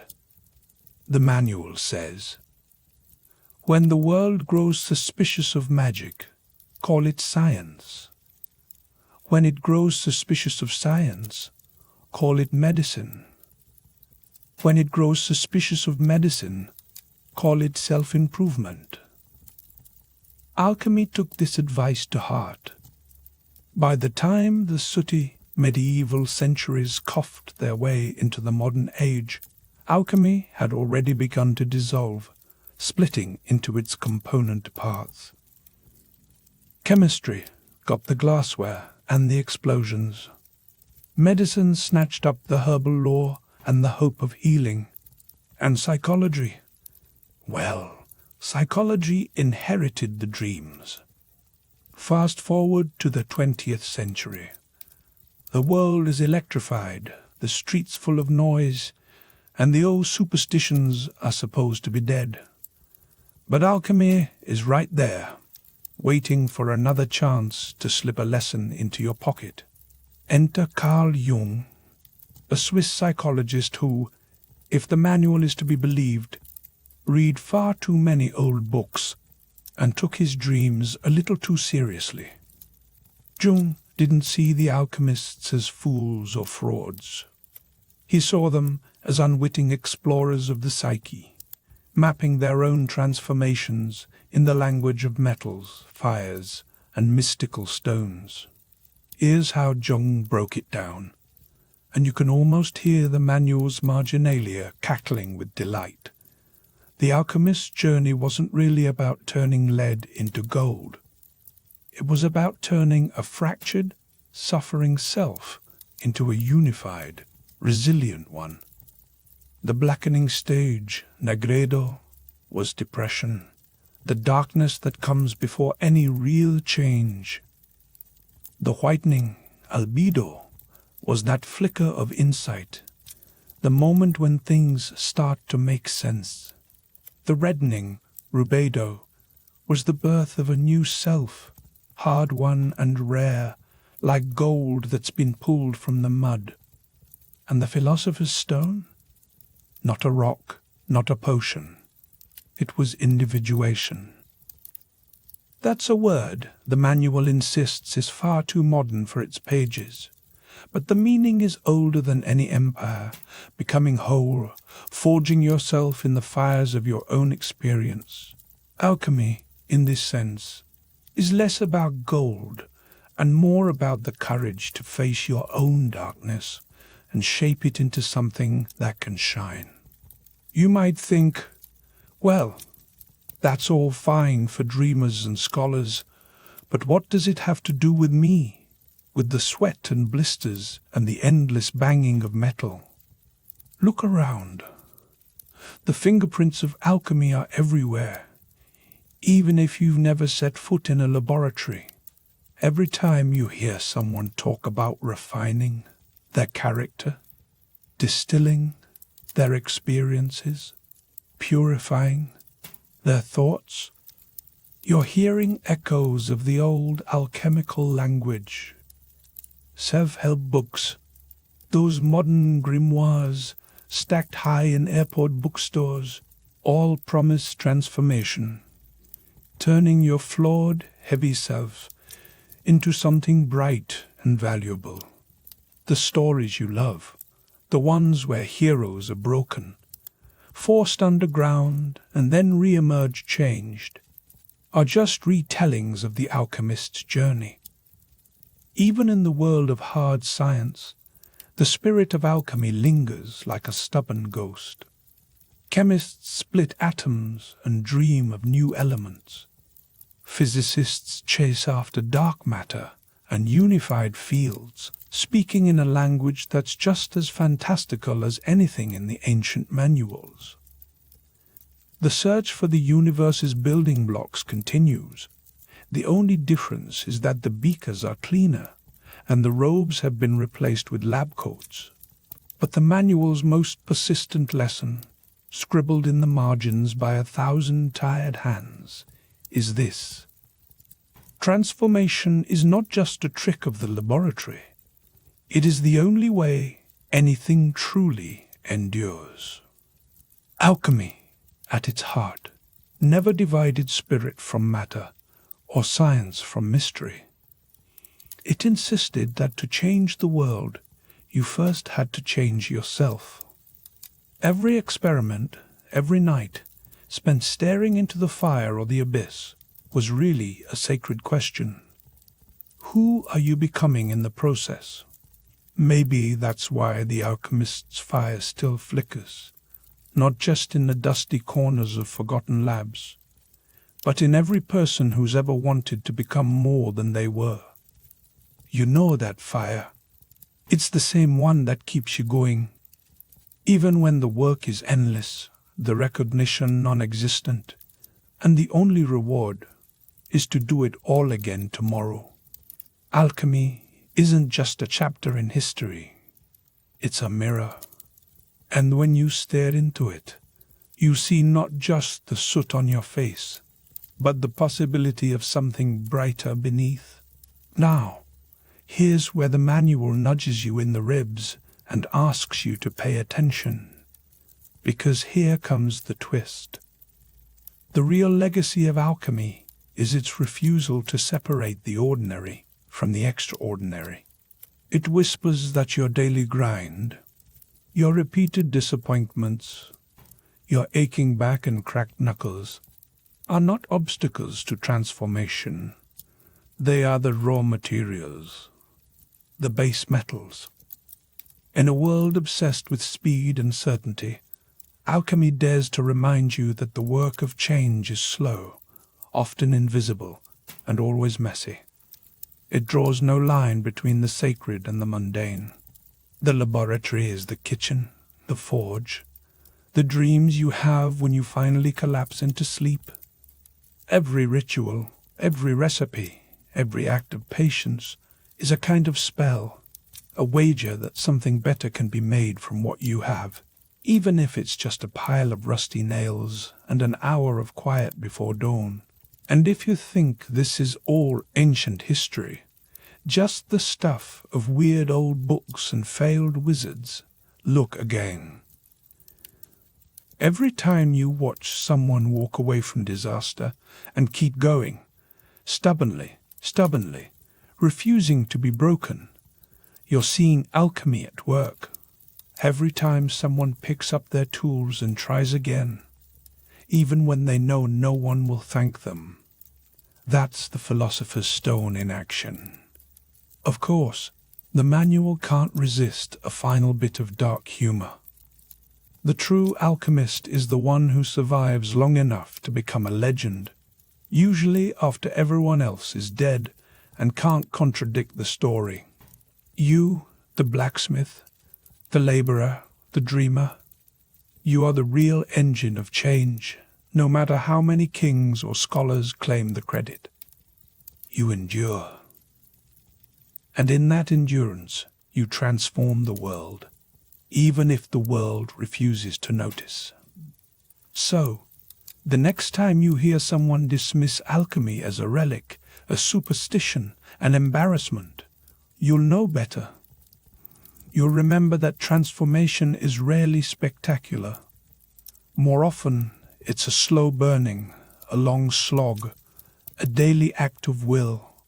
And in a way, that's more magical than any promise of turning lead into gold.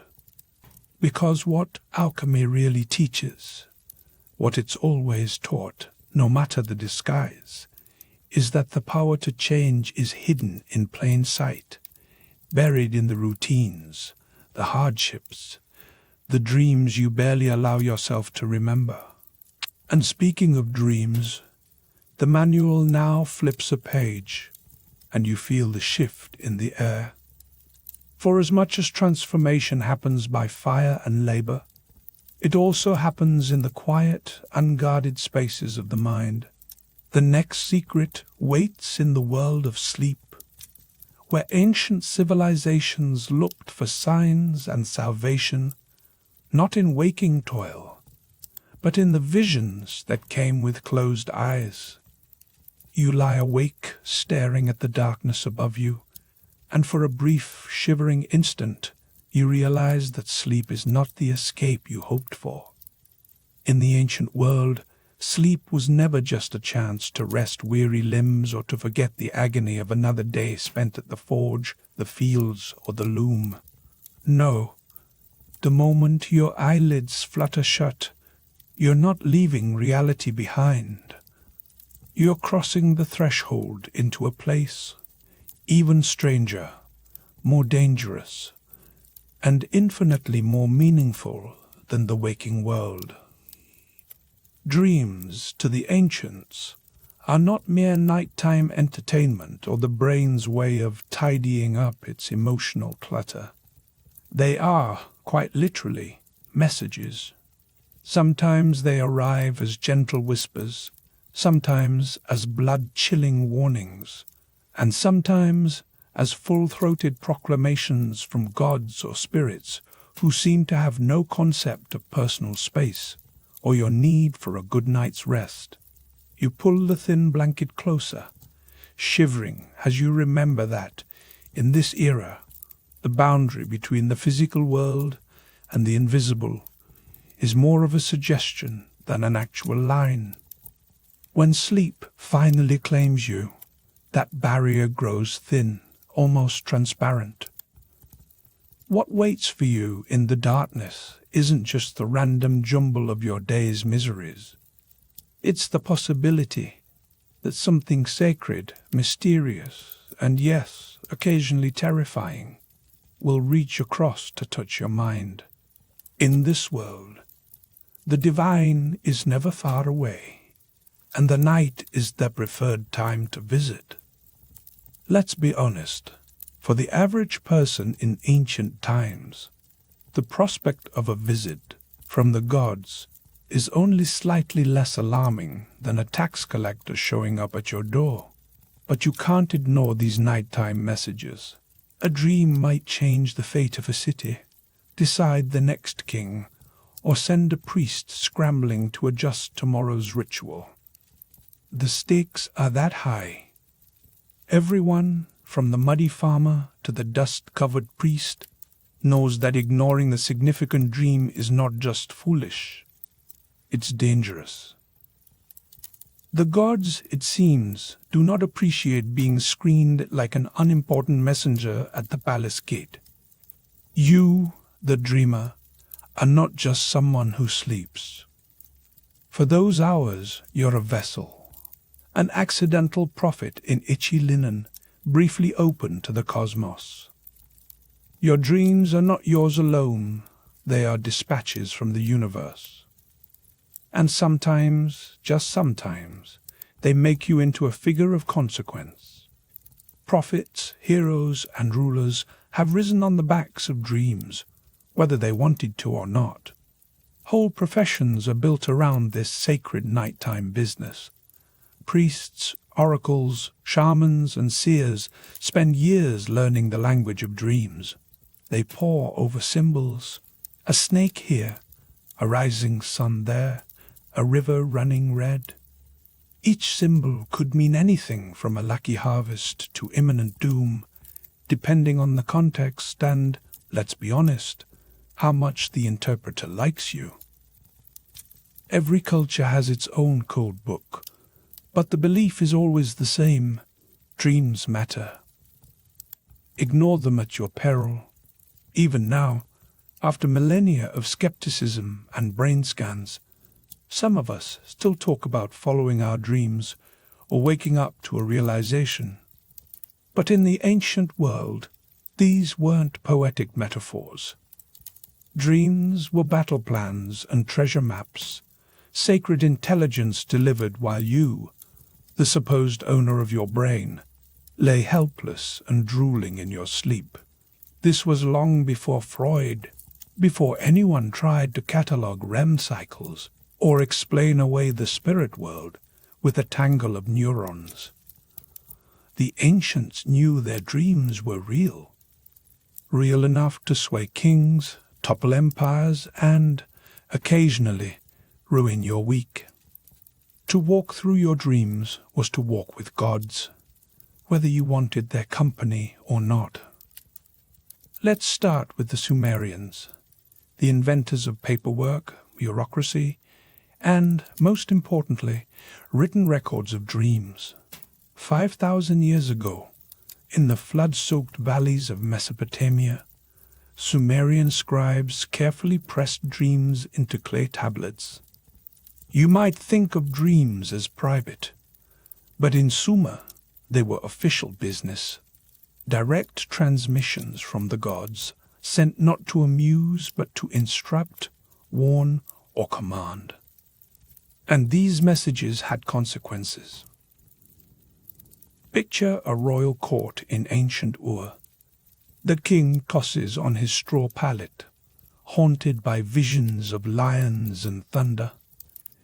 In the morning, the dream interpreter arrives, an official as necessary as your tax assessor, but with more mysterious robes. He listens, nods, and translates your nightmare into policy. The gods are angry. Maybe try a new temple, or a goat sacrifice, or two. The fate of thousands hangs on whether you remembered your dream correctly, and whether your interpreter is having a good day. The Sumerians kept their dreamers on a tight schedule. There were, they believed, two kinds of dreams. The first kind, sent directly by the gods, could change everything. The second kind was just the mind's static, the leftover noise of a day spent dodging creditors and sandstorms. The difficult part, of course, was telling which was which. Not even the Sumerians trusted themselves to decide.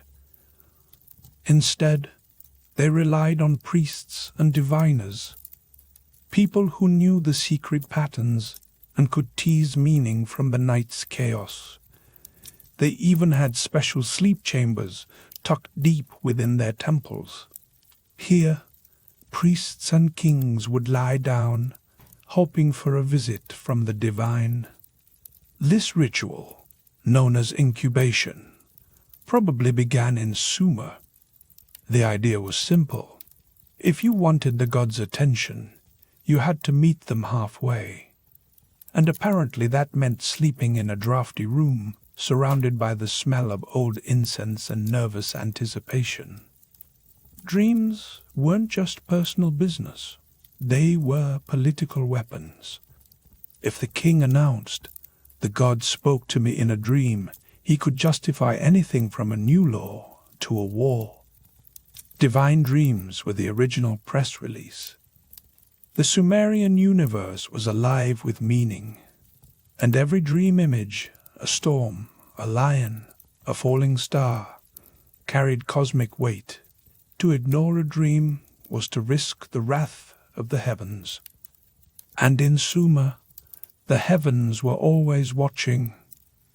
Now, move down the Nile to Egypt, where dreams become not just messages, but portals, doorways into the afterlife, glimpses of the gods, instructions for the living, and sometimes, disappointingly, just reminders of your own mortality. In Egypt, sleep is rehearsal for death. Dreams are the conversations you have with the beyond, and you'd better pay attention. Egyptian texts show that dreams are both personal and powerfully prophetic. Like the Sumerians, Egyptians divide dreams into two categories: truth dreams, sent by the gods to guide or warn, and false dreams, born from indigestion or a restless night. The priests of Egypt, keen on keeping their jobs, specialize in sorting these out. Temples dedicated to gods like Serapis and Thoth become centers of dream incubation, a sort of ancient spa, if your idea of relaxation is sleeping in a holy chamber on a stone floor, surrounded by the faint hum of other hopeful dreamers. These dreams aren't just recounted over breakfast. They're recorded, interpreted, and sometimes carved into stone. Some even come with perks. A dream might bring not just a message, but healing. You might go to sleep sick and wake up cured by the gods, although, admittedly, the placebo effect is as old as civilization. The Ramses Dream Book, a papyrus scroll from around 1300 BCE, is a catalogue of dream symbols and their meanings, essentially the world's first. What does it mean if I dream my teeth are falling out?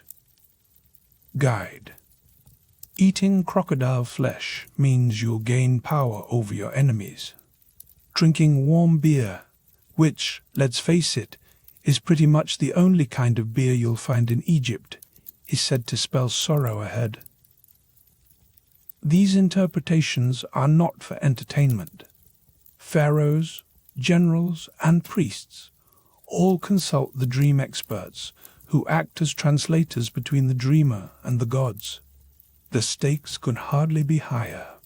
Egyptians believe that during sleep, the ka, the soul, slips from the body and travels other worlds, bringing back news as dreams. Sometimes you see loved ones long dead, sometimes gods bearing cryptic instructions, sometimes spirits who demand attention, or else protective spells abound, because nobody wants to wake up with a curse for company. Dreams even make their way onto tomb inscriptions. Kings boast of how the gods visited them at night, offering divine approval for their rule. In Egypt, dreams are never illusions. They're revelations. And a wise person pays attention. Now, let's hop across the Mediterranean to ancient Greece, where dreams become a battleground for medicine, myth, and philosophy. Here, dreams are still sacred, still considered messages, but the Greeks are starting to ask why. Why do we dream? What is a dream, anyway?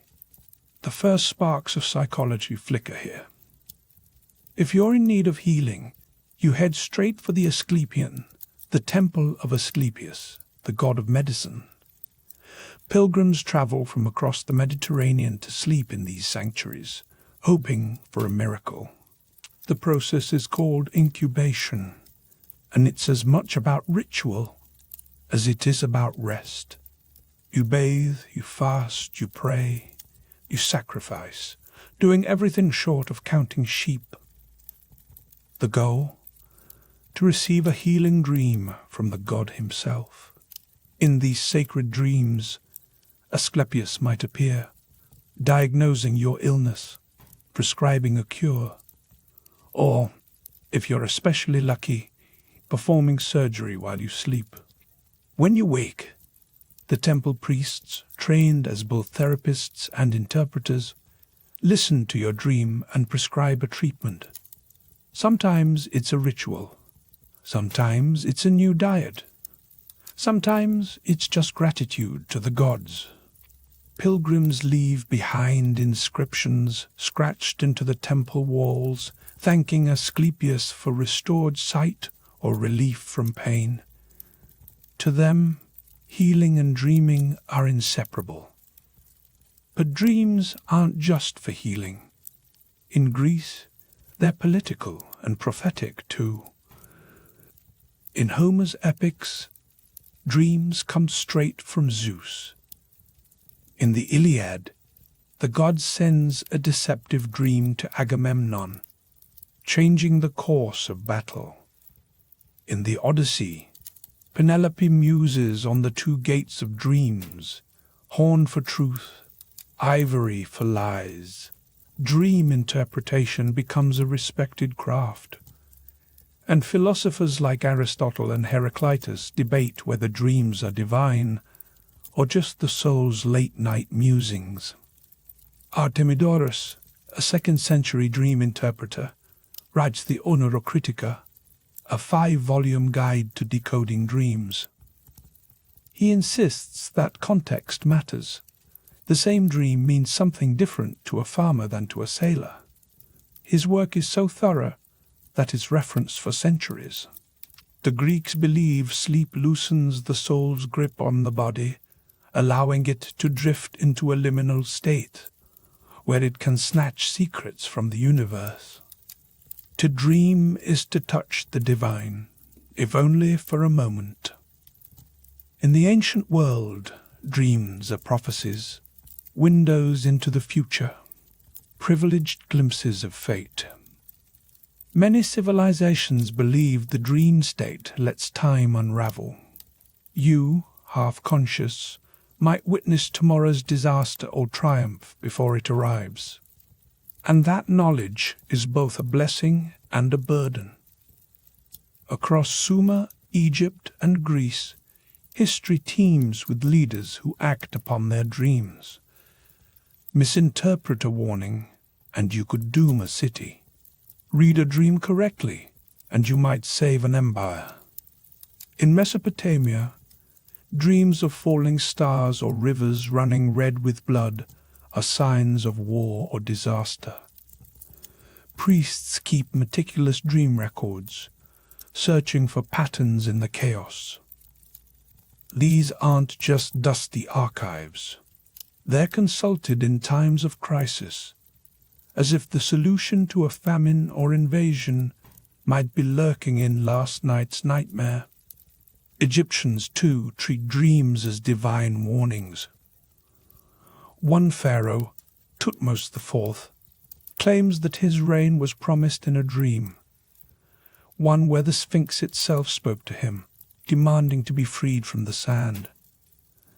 Whether it really happened or was a clever bit of royal PR, the dream secures his legitimacy.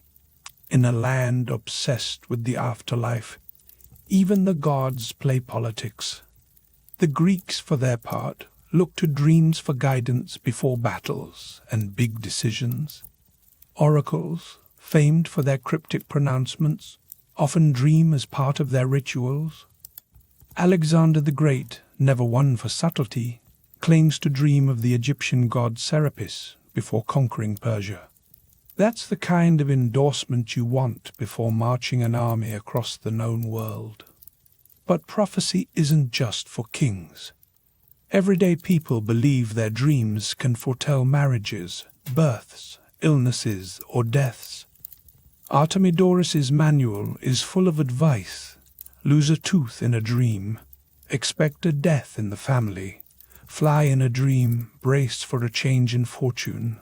This belief gives ordinary folk a taste of the divine, a sense that fate might be negotiated or at least understood. Of course, with great power comes great anxiety. What if you miss a warning? What if you misinterpret a dream and end up offering thanks to the wrong god, or worse, offending a particularly vindictive one? In a world where the gods whisper in your sleep, bedtime is less about comfort and more about negotiation. Not all dreams are about the future or the favor of gods. Some are about healing, real, tangible relief from the everyday agonies of ancient life. Sacred healing sanctuaries, known as dream temples, dot the ancient landscape. Here, the sick don't just seek medicine. They seek the intervention of the divine, and the prescription always starts with sleep. The Greeks may have perfected the dream temple at Epidaurus, but they're not the only ones. Egyptians and Mesopotamians also believe that dreams can bring cures or spiritual cleansing. The process is always similar: purification through fasting, ritual bathing, or sacrifice, followed by a night spent in a sacred chamber. The goal is simple: to dream with intent, to open yourself to the gods. In these dreams, divine figures appear, offering advice or even performing miraculous surgeries. A common motif: sacred snakes, symbols of Asclepius, winding around the sleeping body. Sometimes the dream itself is the cure. Other times, the message leads to a healing ritual, a prayer, or a new sacrifice. The evidence is carved into temple walls: blindness cured, pain eased, fevers broken. Whether by faith, placebo, or the mysterious workings of the mind, the results are real enough for those who experience them. Egyptians visit the temples of Serapis or Imhotep in search of similar healing. Mesopotamians flock to the sanctuaries of Gula, goddess of medicine, hoping that dreams will reveal the right herb or prayer. What unites these practices is the belief that the soul speaks most clearly in dreams, and that healing is as much about harmony with the divine as it is about mending broken flesh. But dreams aren't just for the living. The ancient world is full of stories about the dead returning through dreams.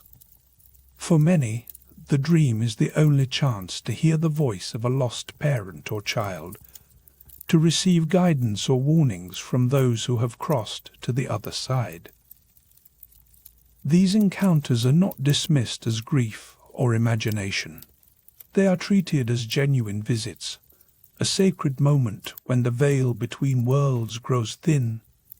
In Egypt, the soul is believed to travel freely during sleep, visiting the dead in the afterlife. If a deceased relative appears in your dream, you pay attention. Maybe they're displeased, maybe they need offerings, or maybe they just miss the living.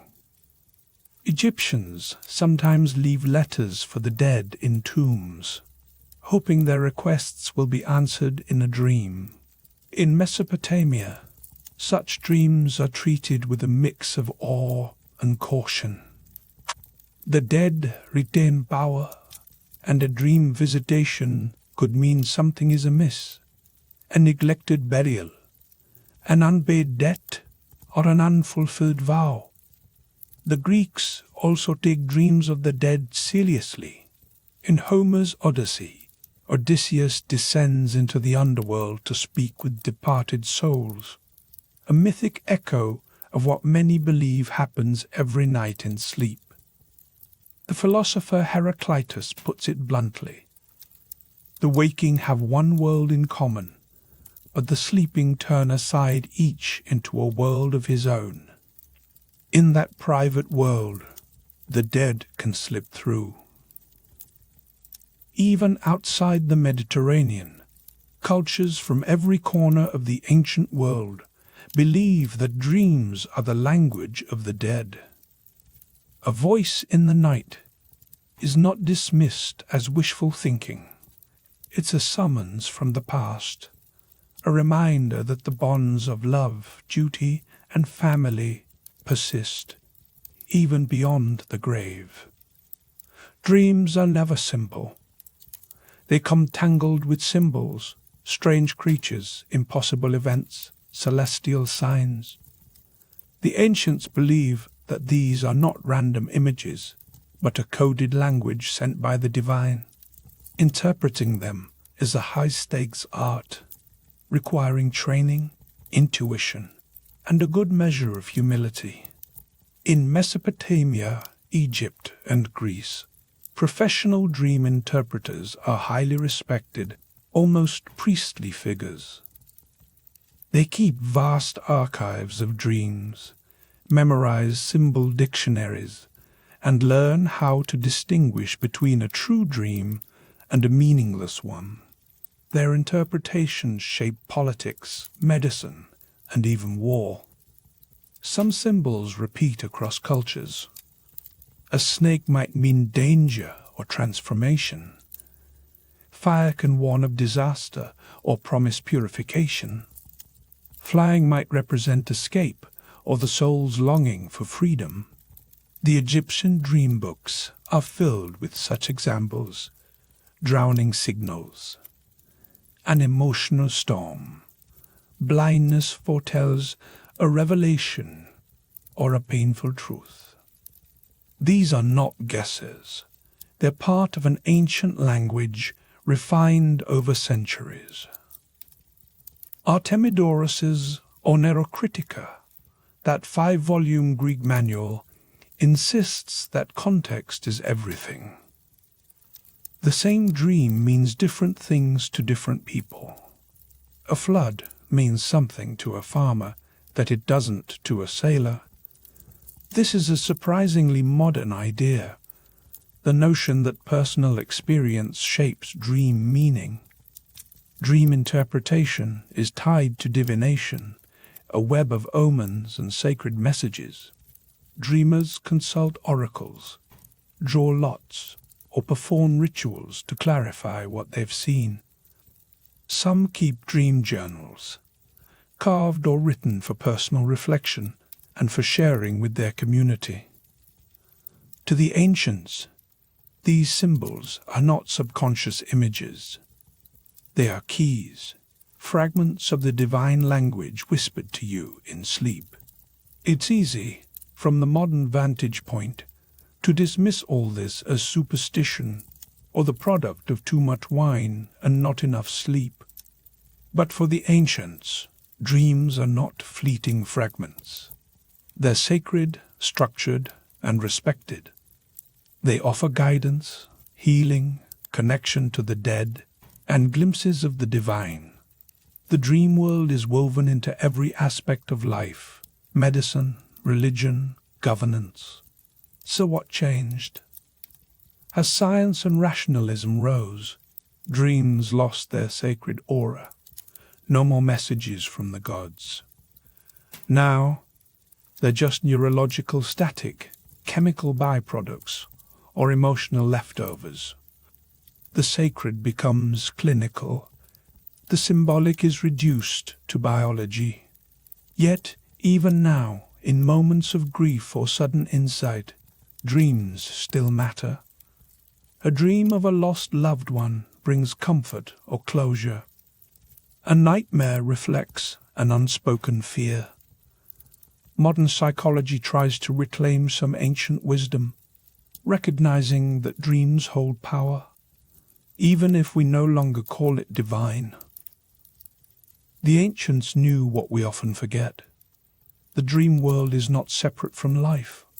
It is a mirror, reflecting not only your fears and desires, but something larger, something eternal. Whether it's a god speaking from the shadows, a warning before a storm, or the voice of a parent long gone, dreams offer what society cannot, a conversation with the unknown. Maybe that's what we've lost, the humility to listen to what sleep is trying to tell us. Across ages and continents, one belief endures. Dreams are not random, they are doors. The real question isn't whether they're real, but whether you have the courage to walk through them. In every ancient temple, in every crumbly scroll and battered tablet, the same whisper remains. Pay attention. Close your eyes, not to escape the world, but to understand it. Because in the silence of night, when the noise of the day has faded, you might just hear what the Sumerians, Egyptians, and Greeks already knew. Dreams are not echoes of the mind. They are the language of the soul. And as the last traces of your dream dissolve in the first grey light of dawn, you sense that the world of the ancients never truly leaves you. The sacred messages of the night linger, shaping your days whether you recognize them or not. But if dreams are the soul's language, then transformation is its grammar. And for the next chapter, you'll follow the trail of alchemy as it migrates from Egypt through Persia and into the luminous halls of the Islamic Golden Age. You find yourself at a crossroads not marked on any map. The dust of Egypt's Golden Age still clings to your sandals, but ahead the road bends east into lands where fire is more than just warmth. It's a living thing, a sacred force. You're not the first to make this journey. Alchemy, that slippery promise of hidden knowledge, has already packed its bags. It's on the road too, smuggled in the satchels of scribes, whispered by mystics, and, of course, trampled under the boots of conquerors who never read the manual for surviving history. But here's the twist. The manual never warns you about. When alchemy reaches Persia, it doesn't just change address. It changes entirely. Imagine you're stepping into a world where the old Egyptian gods are replaced by Zoroaster's blazing fire. Here, in Persia, alchemy is not just a recipe book for turning lead into gold. It's a battlefield. At the center of Zoroastrian belief, you find this relentless duel between light and shadow, truth and the kind of lie that seeps into your bones. Fire isn't just a way to cook your dinner or singe your eyebrows. It's the purest substance, holy enough to demand its own temple. And as you watch that sacred flame flickering, you realize Persian alchemists are lighting their crucibles with the same fire that burns in the heart of the cosmos. Now, before you get lost in the poetry of it all, let's bring in a wild card, Zosimos of Panopolis. He's a Greek, Egyptian mystic wandering Roman Egypt in the haze of the 3rd or 4th century. If you think your life is weird, try being Zosimos. He's obsessed with furnaces and elixirs, yes, but he's also busy writing down visions that would make your sleep stories seem like a bad fever dream. In one of his most famous dreams, Zosimos watches himself get torn apart, burned alive, and then, somehow, transformed inside an alchemical furnace. It sounds like a nightmare, but for him, it's the best kind of revelation. The manual's margin notes are blunt. Sometimes to purify, you have to fall apart first. Zosimos is convinced that alchemy isn't just for metals. It's for you. Before you can turn base matter into gold, you have to break down your own stubborn self, let it suffer, and, if you're lucky, come out the other side shinier than you went in. The mystery of spirit and matter, he calls it. His notebooks are crammed with symbols, lions devouring serpents, human figures dissolving into plumes of colored smoke, divine beings stepping out of fire as if they owned the place. None of this is a chemistry lesson. It's a manual for metamorphosis. Zosimos is the first to insist, you can't buy real knowledge, and you can't memorize your way to the truth. You have to earn it, usually the hard way. The alchemist's journey is a gauntlet of discipline, suffering, and the occasional moment of blinding revelation. His ideas don't just echo through a few dusty scrolls. They ripple out, centuries ahead of their time, quietly insisting that alchemy is now a sacred philosophy, not just a proto-science for lonely men with stained fingers. As Egypt's embers fade, you're swept forward into a new dawn. The Islamic Golden Age rises like a sun you forgot to expect. While Europe fumbles through a darkness so thick you'd trip over your own shoes, cities like Baghdad, Cairo, and Cordoba shimmer with intellectual light. If you're following the manual's advice, you'll want to linger in these places. They're sanctuaries for anyone hungry for wisdom, philosophers, mathematicians, astronomers, and, yes, alchemists, who haven't given up on the idea that sleep and dreams might reveal secret truths. And right at the heart of this intellectual storm stands Jabir ibn Hayyan. His name will be mangled into Geber by later Europeans, but you know him now as the father of chemistry. Jabir is not content to stir cauldrons in secret. He's a scientist and a philosopher rolled into one, working under the Abbasid caliphs in the 8th century. His approach to alchemy is so methodical, you could almost mistake it for modern science, if you ignore the fact that he still believes metals have souls. Jabir's laboratory is a place of order, not wild guesswork. He introduces distillation, crystallization, and sublimation, processes so familiar that if you squint, you might think you're watching a modern chemist at work. He invents new instruments, refines acids, and writes hundreds of texts, each one threading philosophy through the needle's eye of experiment. He doesn't throw away the spiritual roots of alchemy, though. For Jabir, everything in the universe is made from earth, air, fire, and water, all infused with their own spiritual personalities.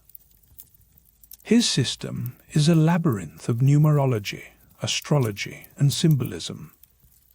In his eyes, every change in the material world has a twin transformation in the soul.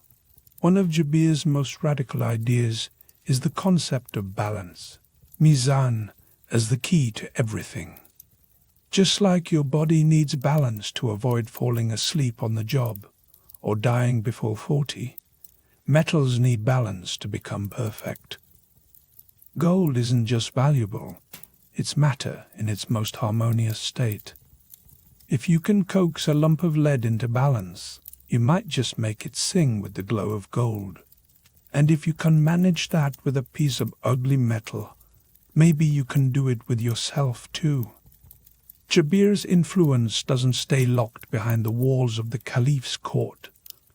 Over time, his work is translated into Latin and smuggled into Europe's monasteries, where desperate scholars pore over his words by candlelight, trying to decipher secrets they barely understand. They don't always know it, but they're standing on the shoulders of a Persian genius who turned alchemy into a science, even as he kept its soul alive. Through Jabir, alchemy finally takes its most decisive step out of the shadows. It's no longer just sacred symbolism or the fever dreams of mystics. It's a system, a method, a science, yes, but still a map for transformation, both material and divine. The Manual for Surviving History adds another rule. Never ignore the power of an idea that can cross borders, languages, and centuries. As the Islamic world becomes the great library of forgotten knowledge, Europe remains tangled in superstition and rigid orthodoxy. But knowledge is a stubborn thing. It slips through cracks, clings to the bottom of shoes, hides in the margins of sacred texts. Piece by piece, alchemy makes its way westward, disguised in translation, carried by ink, and sometimes hammered into the minds of those who would rather not know the truth. The bridge between East and West isn't built by kings or generals, but by tireless translators in cities like Alexandria, Toledo, and Cordoba.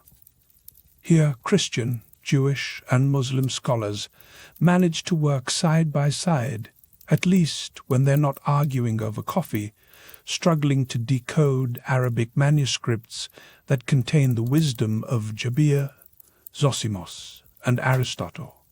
In these rare moments of intellectual harmony, the manual winks and reminds you, sometimes survival is about learning from your enemies, or at least learning to pronounce their names. By the 12th century, Europe is starving for knowledge. The rediscovery of ancient texts, especially those on alchemy, is like a thunderclap. What seeps into Europe isn't just the science of chemistry. It's alchemy in its wildest, fullest form, a fusion of spirit, matter, and meaning. Monasteries start hiding strange manuscripts behind the usual holy books.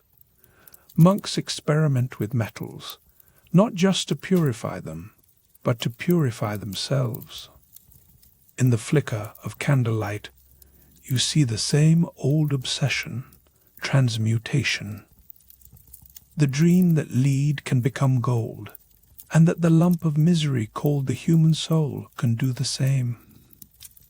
The Turba Philosophorum, or Assembly of the Philosophers, arrives like a coded message. It's a mysterious dialogue among ancient sages, debating the secrets of nature in language that's half poetry, half riddle.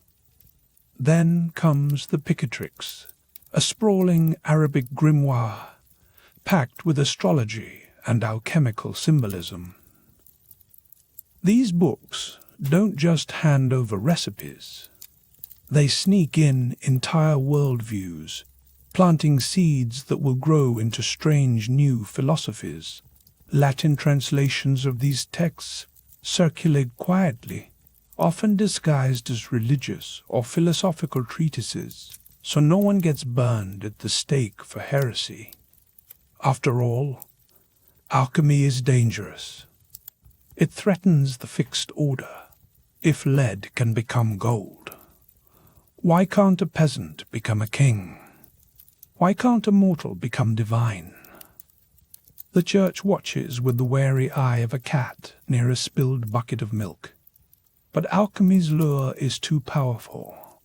It offers a path to perfection beyond dogma, outside the reach of authority.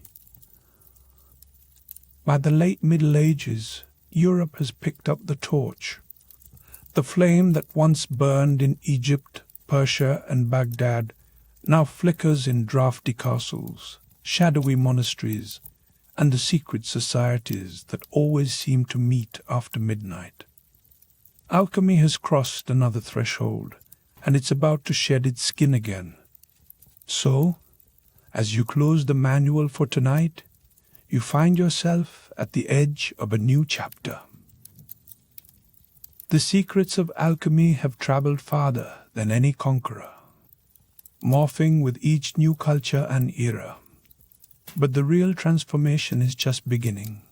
What happens when the search for gold and immortality collides with the mythic and the modern? Well, you're about to find out. Because by the late Middle Ages, alchemy in Europe had transformed into something almost mythic. By the time you stagger into the late Middle Ages, dusty, battered, and still carrying the stains of the forge under your fingernails, alchemy in Europe has become something grander, stranger, and more feverish than ever. It's not just a hobby for bored monks anymore. Alchemy has twisted itself into a near religion, a sacred obsession that burns behind locked doors and shuttered windows. At the center of all this feverish energy, at the heart of every whispered rumor and every midnight experiment, there sits one impossible prize, the Philosopher's Stone. Now, if you're imagining the literal stone, something you could dig up and stick in your pocket, the manual for surviving history will pause here and laugh at your expense. The Philosopher's Stone is never so straightforward. It's a riddle wrapped in an enigma, hidden beneath a heap of allegories and cryptic symbols. Some say it can turn lead into gold. Others swear it can grant eternal youth through the fabled elixir of life. But if you ask the real alchemists, the ones who've spent decades squinting at smoky retorts and scribbling in the margins of forbidden books, they'll tell you the stone is both more and less than all of that. It's not a thing. It's a transformation. It's a whisper that promises perfection, not just in metals, but in the soul itself. Alchemical texts are a carnival of aliases for this mysterious object. Lapis philosophorum, the red stone, the powder of projection. If you're lucky, you'll be told it's a glowing crimson crystal locked away in the heart of the earth. But for others, it's just a metaphor for enlightenment, a symbol of spiritual rebirth. No matter the name, everyone agrees. The Philosopher's Stone is the master key to unlocking the universe's deepest transformations. According to the doctrine, the universe is alive. Everything, even the lump of lead you just hammered into a horseshoe, is striving towards perfection. Metals are children, slowly maturing in the dark womb of the earth. Lead is just gold that hasn't grown up yet. And just as nature evolves towards balance, you, the poor mortal, are supposed to be evolving too. The Philosopher's Stone is the shortcut, the catalyst that lets you skip a few centuries of slow progress and leap straight into transcendence. This idea isn't just the fever dream of one or two eccentrics in a tower. It's the life's work of serious European minds. Albertus Magnus, Roger Bacon, Paracelsus. These are names that echo across the centuries, and all of them spent their lives chasing the secret workings of nature. They built elaborate furnaces that could roast a chicken and melt a crucible at the same time. They tracked the stars, ordered strange minerals, and filled their notebooks with cryptic diagrams. Dragons swallowing their tails, crowned kings dissolving in acid, suns and moons locked in endless embrace. Every creature, every color, every symbol is a stand-in for a stage of transformation. To create the philosopher's stone, you must undertake the magnum opus, the great work. The first step is nigredo, the blackening. This is where you dissolve, rot, and break down everything you thought you knew.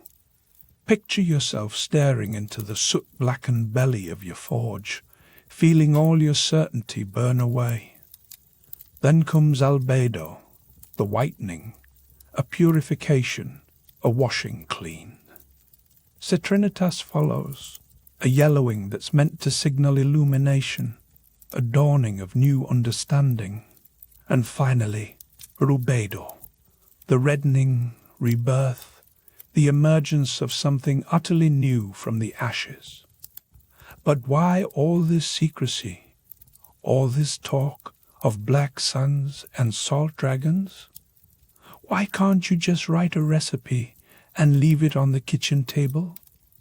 Because true transformation, say the alchemists, isn't for everyone. The stone will only reveal itself to those who are prepared, not just by intellect, but by spirit. To seek the stone is to seek perfection, and in this world, perfection is dangerous. While the masses chase after gold, the wisest alchemists know the only thing worth transmuting is the soul. As alchemy weaves itself deeper into the fabric of medieval Europe, it starts to vanish from the public eye. What was once open discussion in temples and scholarly debates in courts now slips behind closed doors.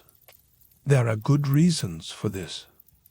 The Church, with its iron grip on both heaven and earth, sees alchemy as a double-edged sword. Some Christian mystics embrace it, calling the transmutation of metals a mirror of Christ's resurrection. But others see heresy and hubris. The belief that a mortal can manipulate nature, or even ascend spiritually without divine permission, is a threat the Church cannot ignore.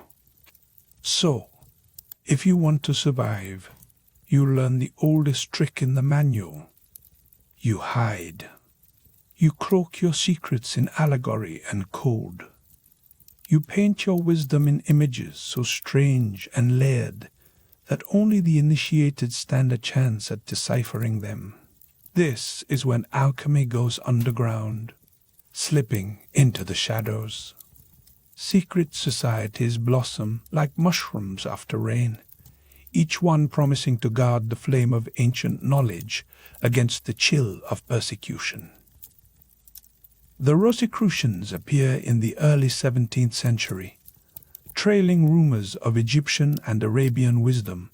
Their manifestos are laced with talk of enlightenment, divine harmony, and the hidden sciences.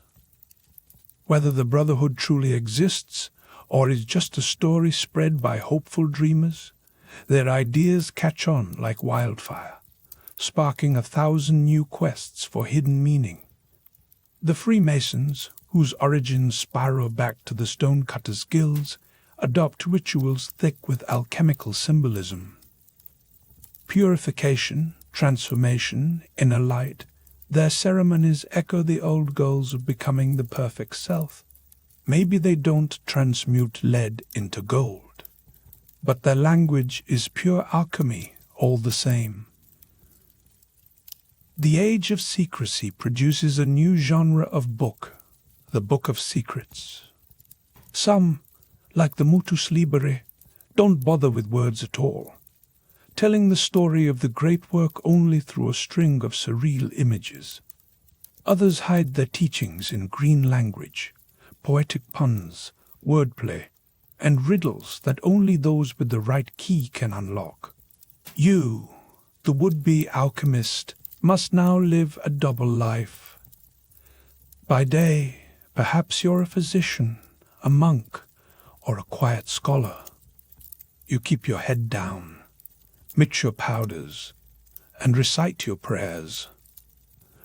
By night, you become a revolutionary, chasing the divine through flame, smoke, and endless frustration.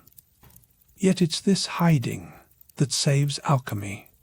Like a coal buried under a mound of ash, the tradition survives unseen, passed from master to apprentice, from one generation to the next.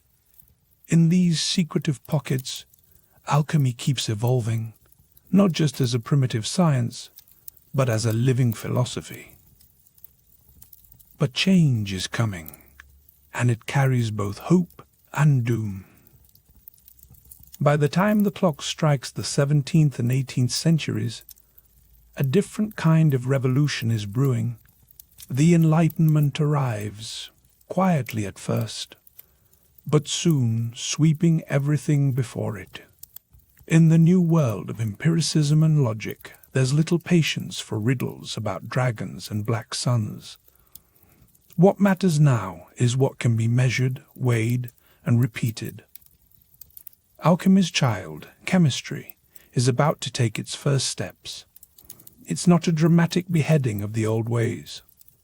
More like a slow, methodical transformation, ironically, just what the alchemists always preached. The first chemists are often alchemists in disguise, swapping allegory for observation. The quest for spiritual perfection gives way to the hunt for repeatable results. No more secret codes, no more esoteric metaphors. Now it's all glassware, balances, and meticulous documentation. You start to see fewer dragons, more beakers. Robert Boyle, sometimes called the father of modern chemistry, drives one of the final nails in the coffin. In 1661, he publishes The Skeptical Chemist, arguing that matter is made up of tiny particles, atoms, and that chemical reactions can be explained by natural laws, not mystical forces. Boyle doesn't sneer at alchemy, but he insists it must bow to the rules of nature.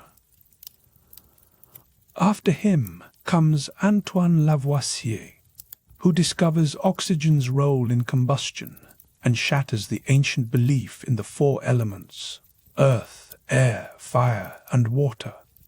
The periodic table looms on the horizon. Laboratories become the new cathedrals of knowledge. Alchemy, with its secret codes, sacred metaphors, and relentless ambiguity, gets pushed out into the cold. It's dismissed as superstition, an embarrassment to the modern world. Governments and universities pour money into labs, not lodges. Nobody funds the search for the philosopher's stone anymore. The crucible gives way to the microscope, the sacred fire to the Bunsen burner. What was once holy is now just another branch of science. But, and here's the irony that only the oldest pages of the manual would bother to point out, chemistry owes everything to alchemy. The curiosity, the tools, the relentless urge to poke at the world until it gives up its secrets. All of it comes straight from the smoky cellars and restless minds of the old alchemists. Alchemy had to walk the long, muddy road so chemistry could sprint down the new one. The world may now demand progress and certainty, but it was the alchemists who first dared to imagine that everything, even you, could be transformed. As the world speeds up and the gears of industry grind ever louder, alchemy seems to vanish. But it never really dies. It burrows deeper, hiding not just in shadowy societies and cryptic manuscripts, but in the language of transformation itself. In the 20th century, a new alchemist appears, not with a furnace, but with a mind full of dreams and a notebook. Enter Carl Jung, the Swiss psychologist who dusts off the forgotten wisdom of alchemy and gives it a new purpose. Jung argues that the ancient alchemists, without knowing it, were mapping the human psyche as much as they were tinkering with metals. The old stages of the magnum opus become psychological. Nigredo is depression. The black night of the soul, albedo, the breakthrough of insight, rubedo, the birth of a unified self. The philosopher's stone, says Jung, is not a lump of red glass, but individuation, the process of becoming whole, of reconciling all your contradictions into a single transformed person. And so, even today, you can spot the fingerprints of alchemy everywhere. Self-help books preach the gospel of transformation, while stories and myths send heroes down into darkness so they can return with new wisdom. Words like refine, distill, and purify echo the alchemist's journey, even if nobody remembers the furnace.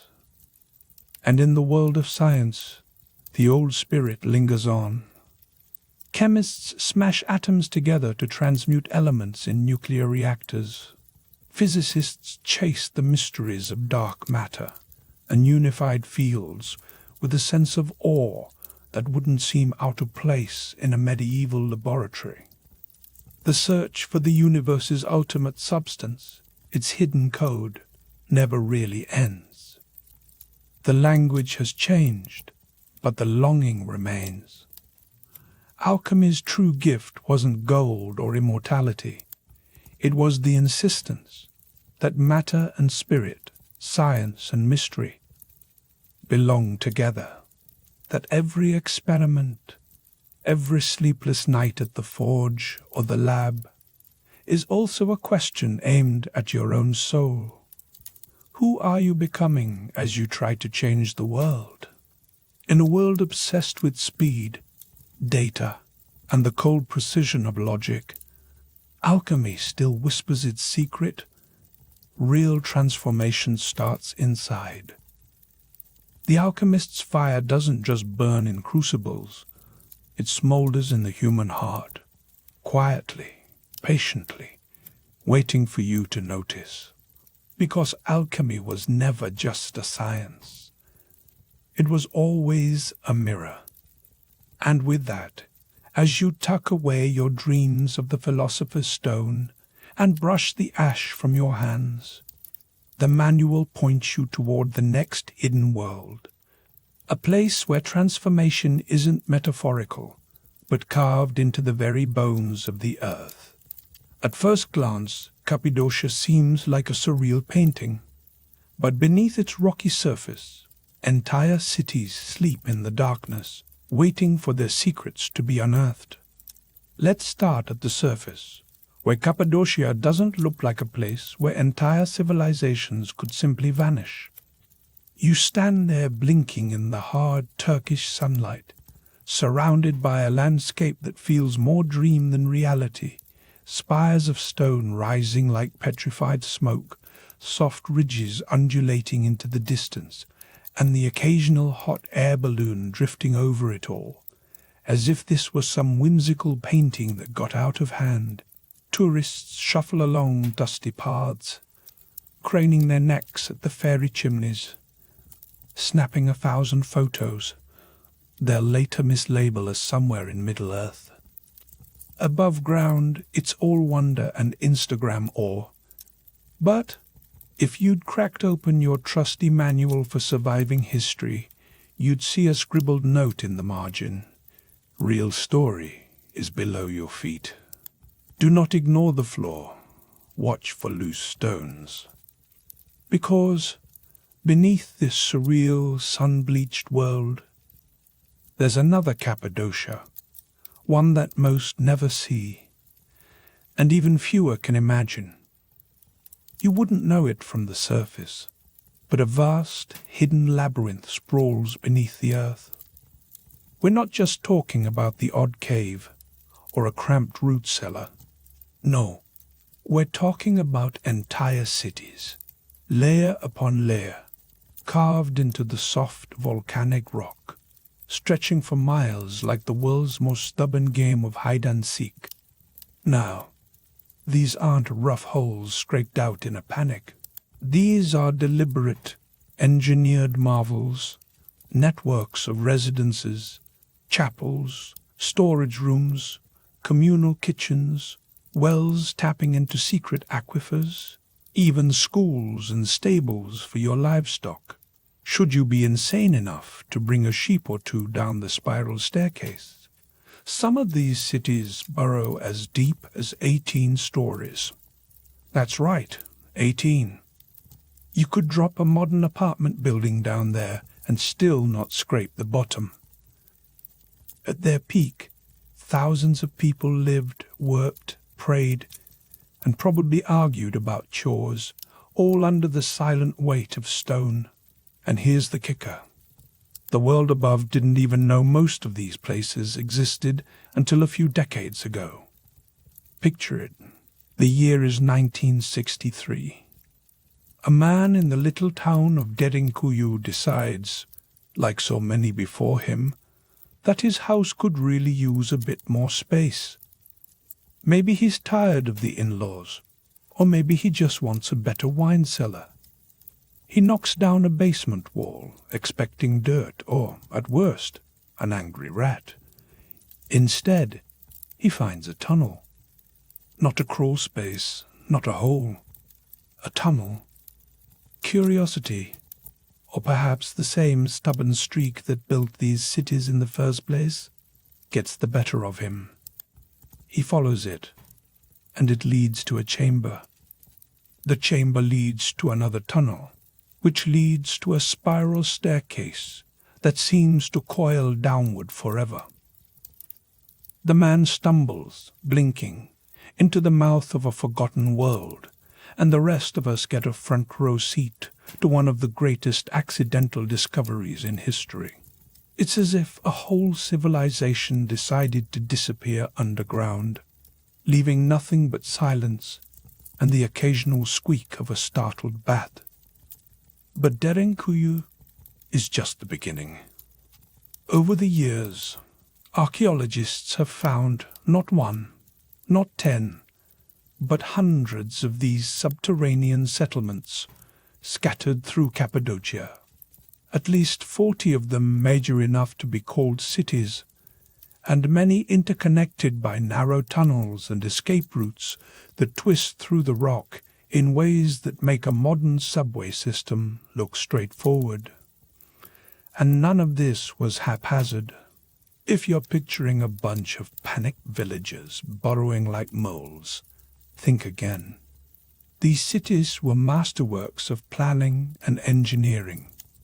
They were built for survival, yes, but also for comfort, community, and the kind of stubborn continuity only threatened people can muster. Picture massive round stone doors, like giant millstones on their sides that could roll into place to seal off a passage in seconds.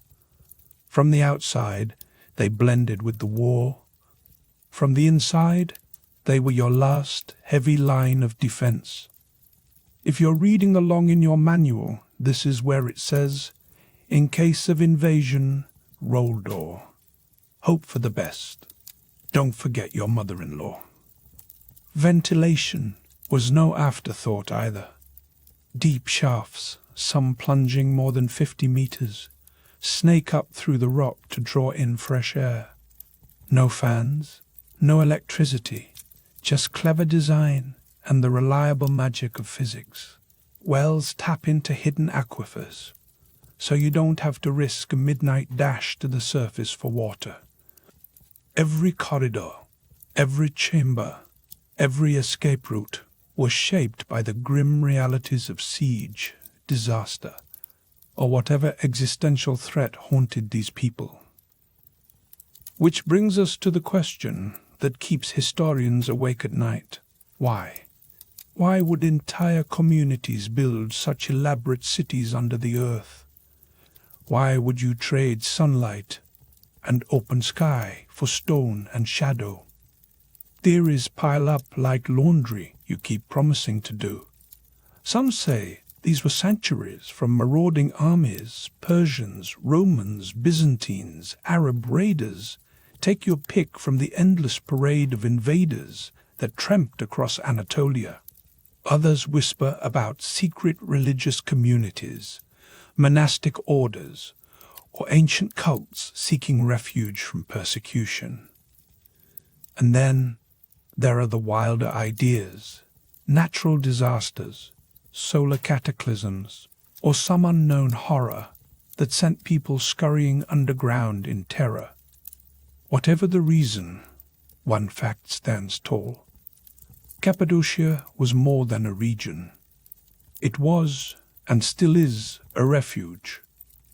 A hidden world within a world, where thousands could simply vanish from the surface and carry on with the business of living, loving, and, most likely, complaining about the lack of sunlight. And the deeper you follow these tunnels, the stranger and more wondrous the story becomes.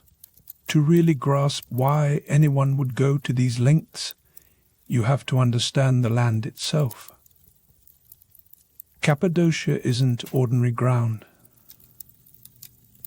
Millions of years ago, this place was pounded by eruptions so violent they laid down a thick quilt of volcanic ash. Over time, this ash hardened into a soft, porous rock called tuff. It's light enough to carve with basic tools, think pickaxes and chisels, not diamond-tipped drills, yet strong enough to keep its shape for centuries. Wind and rain went to work, sculpting fairy chimneys, mushroom spires, and ridges that look almost alive in the shifting light. The whole place feels borrowed from a fever dream or a distant planet. But for the people who landed here, this rock was not just scenery. It was a blank canvas and a survival kit rolled into one. Early settlers took one look at the tuff and realized nature had handed them a cheat code. Why fuss with lumber or bricks when you could simply hollow out the earth itself? The stone kept things cool in the blistering Anatolian summers and cozy during the bone-chilling winters. Above ground, they carved churches and chapels into the faces of cliffs, their frescoes fading, but their ingenuity still shining through. But below ground, below ground is where the real magic took shape. It probably started small, as these things do. A cave here, a hideaway there, a place to stash food, escape the midday heat, or huddle from a sudden storm. But as dangers grew, and as the community swelled, the caves multiplied. Simple storerooms became networks, networks became levels, and those levels grew into cities. And once the digging started, it didn't stop. Tunnels linked kitchens to homes, stables to wells, rooms to chapels. Staircases twisted down into the darkness, wide enough for a donkey, narrow enough to keep out anything less determined than you. The real marvel isn't just in the size, but in the purposefulness. These weren't random holes. Every room, every corridor, every shaft was placed with intention. Ventilation shafts were carefully positioned to draw air through 18 or more stories. Water wells were dug to connect directly to underground streams, so even in the longest siege, you wouldn't have to risk poking your nose above ground. Some wells were even sealed from the surface to keep out poison. Communication tunnels led to satellite chambers or even neighboring cities, so people, goods, and messages could travel through the bedrock, bypassing whatever mayhem raged above. Let's return for a moment to Derinkuyu, the city that started this whole underground revelation.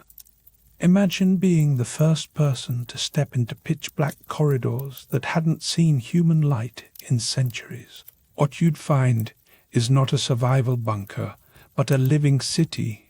Homes, communal kitchens, wine presses, storage rooms, schools, even a baptismal chamber for those who wanted to keep their souls as clean as their water supply. At full capacity, Derinkuyu could shelter nearly 20,000 people, their livestock, and enough food to keep everyone grumbling about turnip stew for months. And the engineering, well, it's the sort of thing that would make a modern architect weep or throw their blueprints into the nearest recycling bin. Those round stone doors, they could be rolled into place in seconds, barricading tunnels from attack.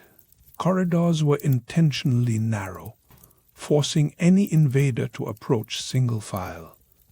Trapdoors and hidden passages allowed defenders to vanish or spring nasty surprises.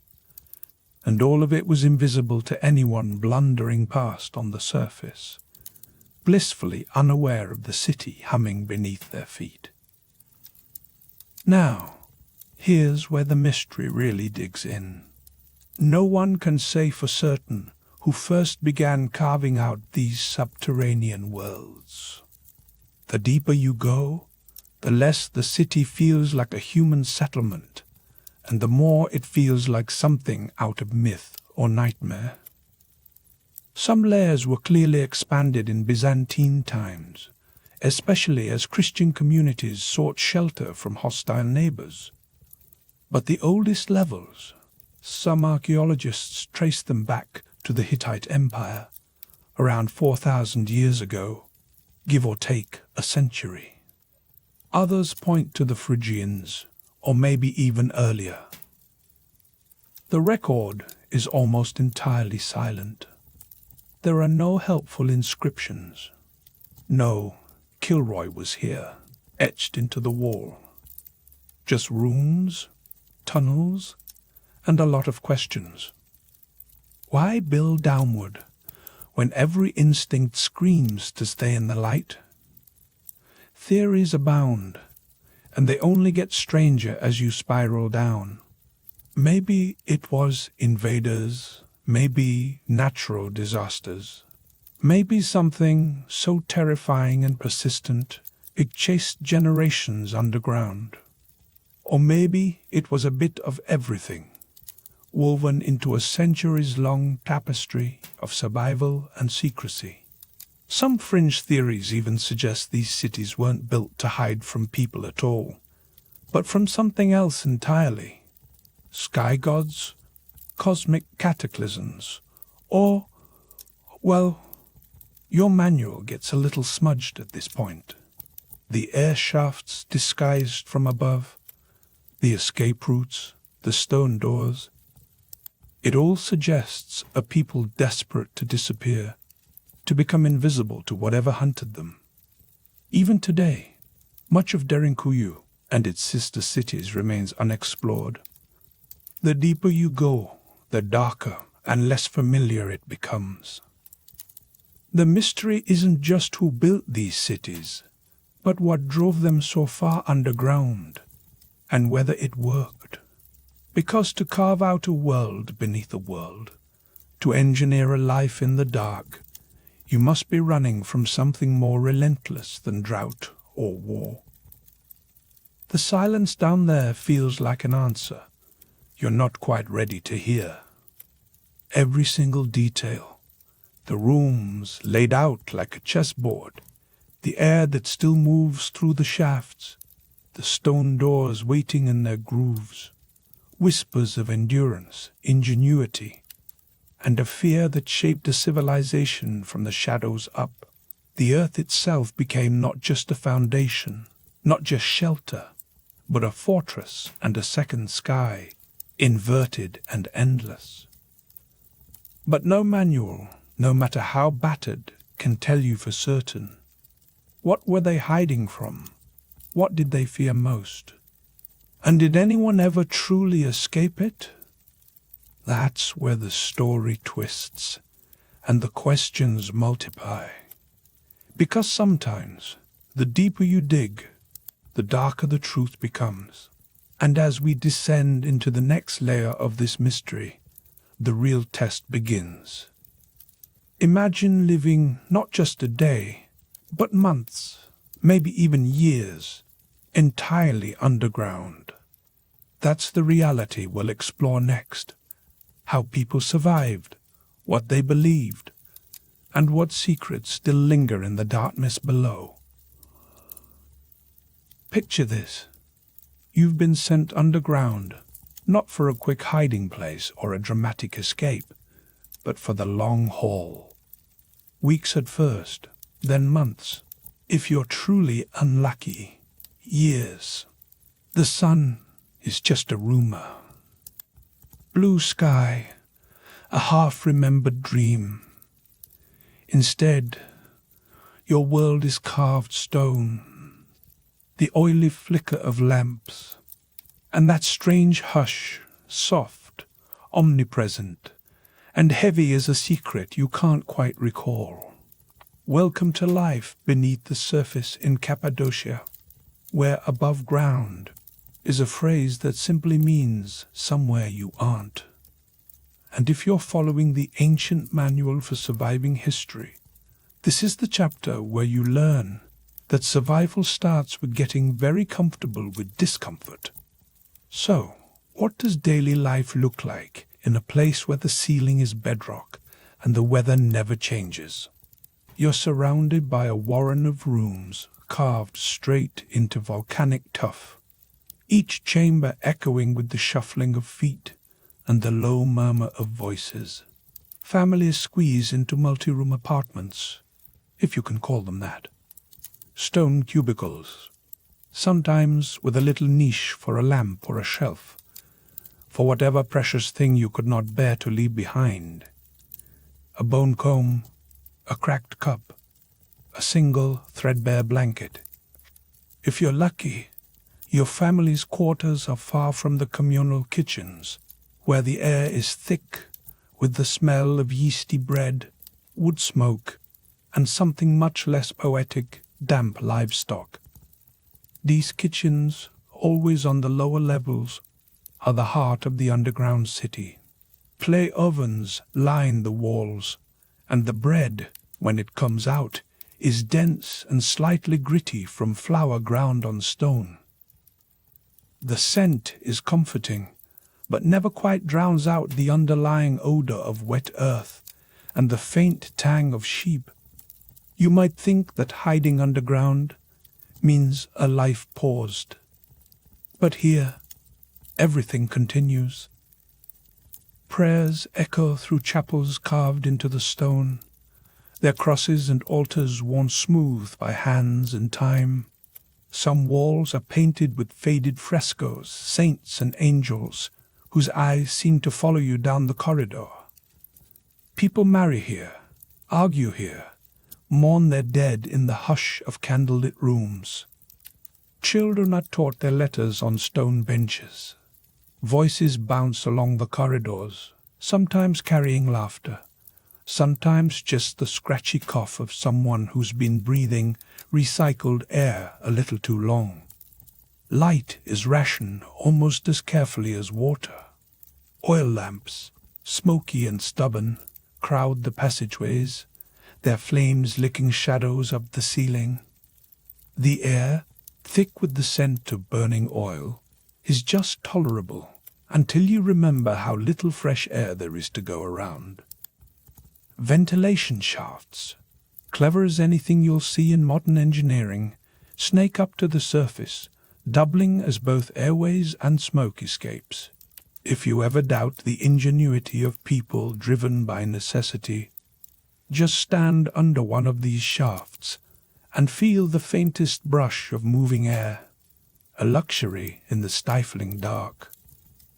Water is precious, drawn from wells that plummet down into ancient aquifers. You pull it up in buckets, listening to the echo of your own effort in the silence. Grain is stored in sealed stone chambers, the walls cold, the air musty. If you're fortunate, you might get a taste of wine pressed from grapes in a stone vat, or olive oil harvested and stored below ground. Even here, life has its flavors and its rituals, small comforts carved out of the monotony. Livestock, sheep, goats, chickens, are penned near the entrances, their sounds and smells, a constant reminder that you are not alone, and that survival is communal. They serve as food, yes, but also warmth. The heat of a huddled animal is sometimes all that stands between you and the chill that seeps in from the stone. And in the grand tradition of the Manual for Surviving History, you are reminded that comfort is always relative. If you want privacy, you get a curtain. If you want a moment of silence, you wait for the next shift change. But the real genius of these underground architects, your unsung anonymous saviors, is in the way they arrange the spaces. Rooms are tucked away for families, giving the illusion of privacy, while larger halls are left open for meetings, lessons, and the endless cycle of communal negotiation. Life underground isn't just about hiding. It's about maintaining a sense of self, a culture, a memory of what it means to be human. It's a psychological strategy as much as a practical one. When the world above is chaos, the world below is carefully ordered, a sort of stubborn refusal to let fear write the rules. And here's where the manual's marginalia gets especially blunt. If you are to endure, you must find purpose in repetition. You sweep the same floor, say the same prayers, tell the same stories over and over, all while the stone presses in on every side. To live underground is not to give up. It's to persist, to pass down the skills that make life possible in a place designed for survival, not comfort. These cities were not the desperate scramble of people on the run. They were meticulously planned, built to outlast siege, drought, or whatever horror had driven humanity to burrow into the earth in the first place. Entire networks of tunnels, sometimes stretching for miles, connect one city to another. Some are no wider than your shoulders, twisting and turning like veins under skin. If you're carrying a message or fleeing an enemy, these tunnels are your lifeline. If you're an invader, they are your nightmare. Narrow, pitch black, and riddled with ambush points where defenders can roll massive stone doors into place, sealing you in with the darkness. The larger cities, Derinkuyu, Keimakli, Uzkonak, are not isolated outposts. They're pieces of a vast interconnected system. Rumors, along with more than a few tantalizing discoveries, suggest that some tunnels stretch for nearly 9 kilometers and may even link separate underground worlds. Archaeologists marvel at the scale, but for you, crawling through the cramped, echoing dark, it's just another day in the manual. Always know your exits. Always listen for footsteps that aren't your own. Even today, explorers and researchers are still mapping new passageways. In 2014, a massive underground complex was stumbled upon beneath Nevgehir, possibly dwarfing even Derinkuyu. Dozens of levels, hidden aqueducts, secret places of worship, whole neighborhoods yet to be charted. It's a reminder that Cappadocia's true size is measured not by what you see above ground, but by what you can't see beneath it. And what were all these tunnels and chambers really for? Theories multiply, each more curious than the last. The official line ties the major expansions to the Byzantine period, when Christians fled wave after wave of invaders. But some believe the roots go much deeper, maybe 4,000 years or more, back to a time when the threat was not just human. So, the manual offers you several competing explanations, none of them terribly reassuring. Maybe these were survival bunkers against nature itself, volcanic winters, floods, or some ancient catastrophe we no longer remember. The architecture fits, sealed off, self-sufficient, designed to outlast seasons of disaster. Or perhaps, as some like to imagine, the danger came from the sky. There are stories of gods descending, of beings with burning eyes, of giants that roamed the valleys and drove people below.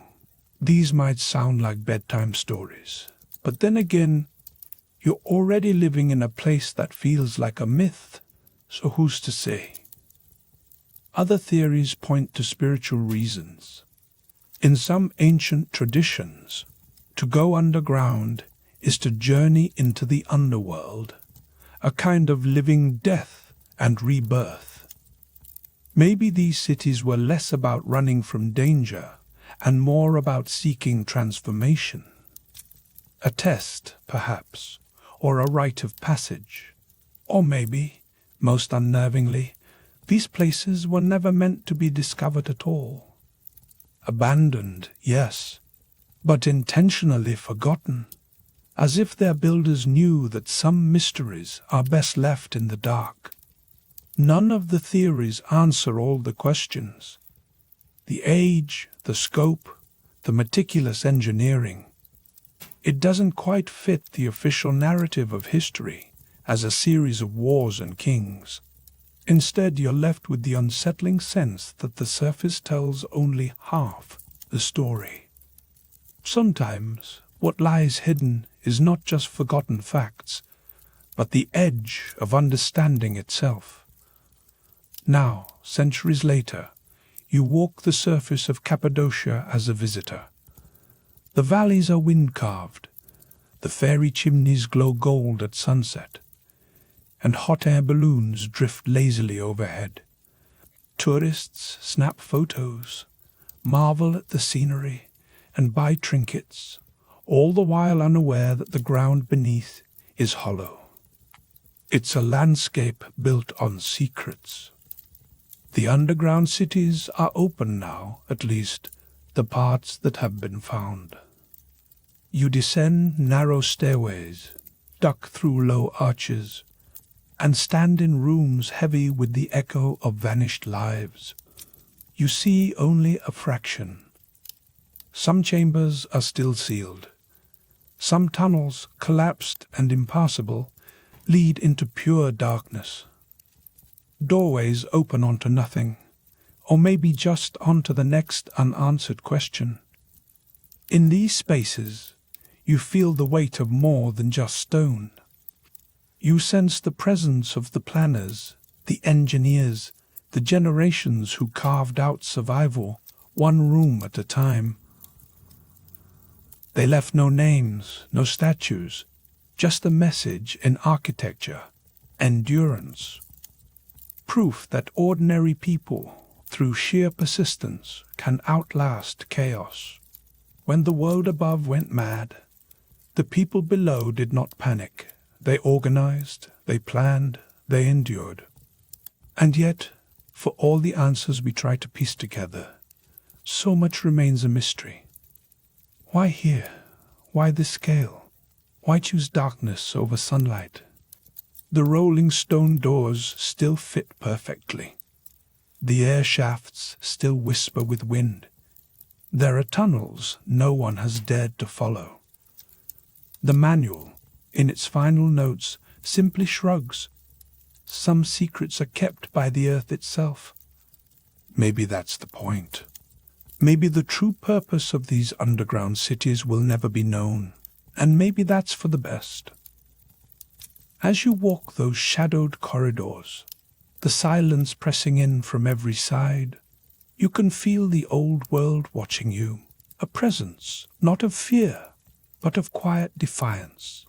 Because when history turned hostile, the people of Cappadocia looked down, dug deep, and survived together. And the earth, ever loyal, has kept their secret intact.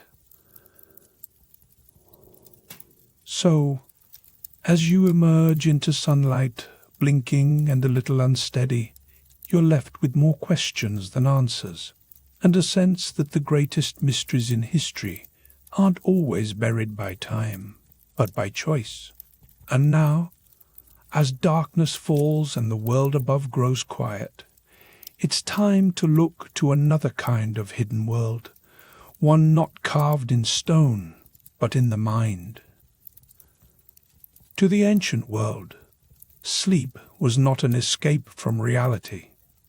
You close your eyes, hoping for sleep to bring a rare moment of relief. But in ancient times, slipping into sleep wasn't just about shutting out the daily grind or escaping the endless clanging of a blacksmith's hammer. No, drifting off was a high-stakes gamble, a nightly crossing into a realm that could reach out and grab you with hands both holy and horrifying.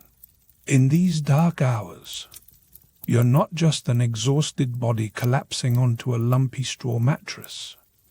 You are a vessel, cracked open by the night, and offered up to powers that don't care if you're ready or not. Forget what modern life tells you about dreams being nothing but neurons firing off random nonsense. Back then, dreams were serious business. They were dispatches from gods, warnings from ancestors, whispered threats from jealous spirits, or, if you were unlucky, a summons to do something truly dreadful before sunrise. The border between your waking world and the world of the sacred wasn't a sharp line. It was more like a gap in a rickety fence, and every night sleep coaxed you through it, whether you liked it or not. Imagine the scene. The stars wheel overhead. Somewhere a dog barks. In a house of mud bricks, or along the shadowy streets of a city built by forgotten hands, you lie still and silent. But your mind is a portal, and the ancient world believes that what passes through it could tip the balance of an entire civilization. To sleep is to risk. To dream is to play messenger for gods and monsters. Across the ancient river valleys of Mesopotamia, in Egypt's monumental stone temples, and on the wind-swept hillsides of Greece, dreams are not just idle amusements. No one laughs off a disturbing vision as mere indigestion. Instead, the whole community leans in to listen. What did you see? What did the gods say this time? Did your dream foretell a coming famine, or did it reveal a traitor waiting in the shadows? Maybe the gods want a sacrifice. Maybe they're promising a cure for your festering leg wound if you just listen closely enough. Ignoring a dream with weight was not the mark of an enlightened skeptic. It was the kind of mistake that could get you, or worse, everyone you care about, cursed, exiled, or sent marching off to war. A person who dreamed powerfully wasn't just some lucky sleeper. They became a conduit, sometimes a prophet, occasionally a scapegoat, but always someone treated with a strange, uneasy respect. The right dream at the right time could shift the fate of an entire city or topple a king. The wrong dream, misinterpreted or ignored, was a recipe for disaster. You'd find entire job descriptions, priest, oracle, shaman, seer, built around the tricky business of interpreting dreams. These weren't just oddballs waving incense and babbling nonsense in the marketplace. They were professionals, trained to decode the cryptic language of the night. In the temples and sacred groves, these interpreters hunched over the symbols that danced in your sleep, passing out meaning from snakes coiling in the shadows, lions stalking through ruins, or suns rising over unfamiliar horizons. One man's dream of a snake might mean hope, another's might mean doom, and only the priests knew the difference. Or at least they claimed they did. Every culture you could name had its own thick manual of dream symbols, sometimes so contradictory that you'd wonder if the gods were just having a laugh at your expense. But the core belief was universal. Dreams mattered. They were cosmic intelligence delivered in the hush of night, and to treat them lightly was to spit in the face of the powers that kept the world spinning. Even now, centuries later, bits of this old reverence stick to us like dust. We talk about following our dreams or waking up to some profound realization, as if the night still has secrets to share. But for the ancients, dreaming was not just poetic language. It was a sacred map, a set of instructions, a warning system, and sometimes a divine riddle you'd better solve before breakfast. They lived in a world that didn't need Freud or sleep studies to teach them what to fear. The dream world was as real as the dirt on your hands, and to step into it was to walk beside gods, spirits, and everything else that didn't care about your aches or your ambitions. Let's walk for a moment among the Sumerians, those early architects of civilization, whose cities rose from the mud of Mesopotamia more than 5,000 years ago. These people didn't waste time debating whether dreams were random. For them, dreams were direct transmissions from the divine, sometimes tangled and symbolic, always consequential. Imagine living in a city where the king's latest dream could mean a new irrigation canal, a sudden war, or a month of forced labor for everyone. Archaeologists have found their clay tablets, scratched with dreams both personal and political, and the interpretations that followed. This wasn't a hobby for bored priests. It was a structured occupation. Sumerian kings kept official dream interpreters at court, men who could weigh the meaning of a blue feather or a collapsing wall and decide the fate of thousands. Picture yourself as Gilgamesh, that legendary king and reluctant hero. Before setting off to slay monsters, he lies awake, unsettled by dreams of cosmic battles and tumbling mountains. His mother and the city's priests gather to interpret these visions, reading them as warnings, prophecies, or sometimes as calls to action. These were not dreams to be shrugged off. Their meaning was sacred, and their consequences very real.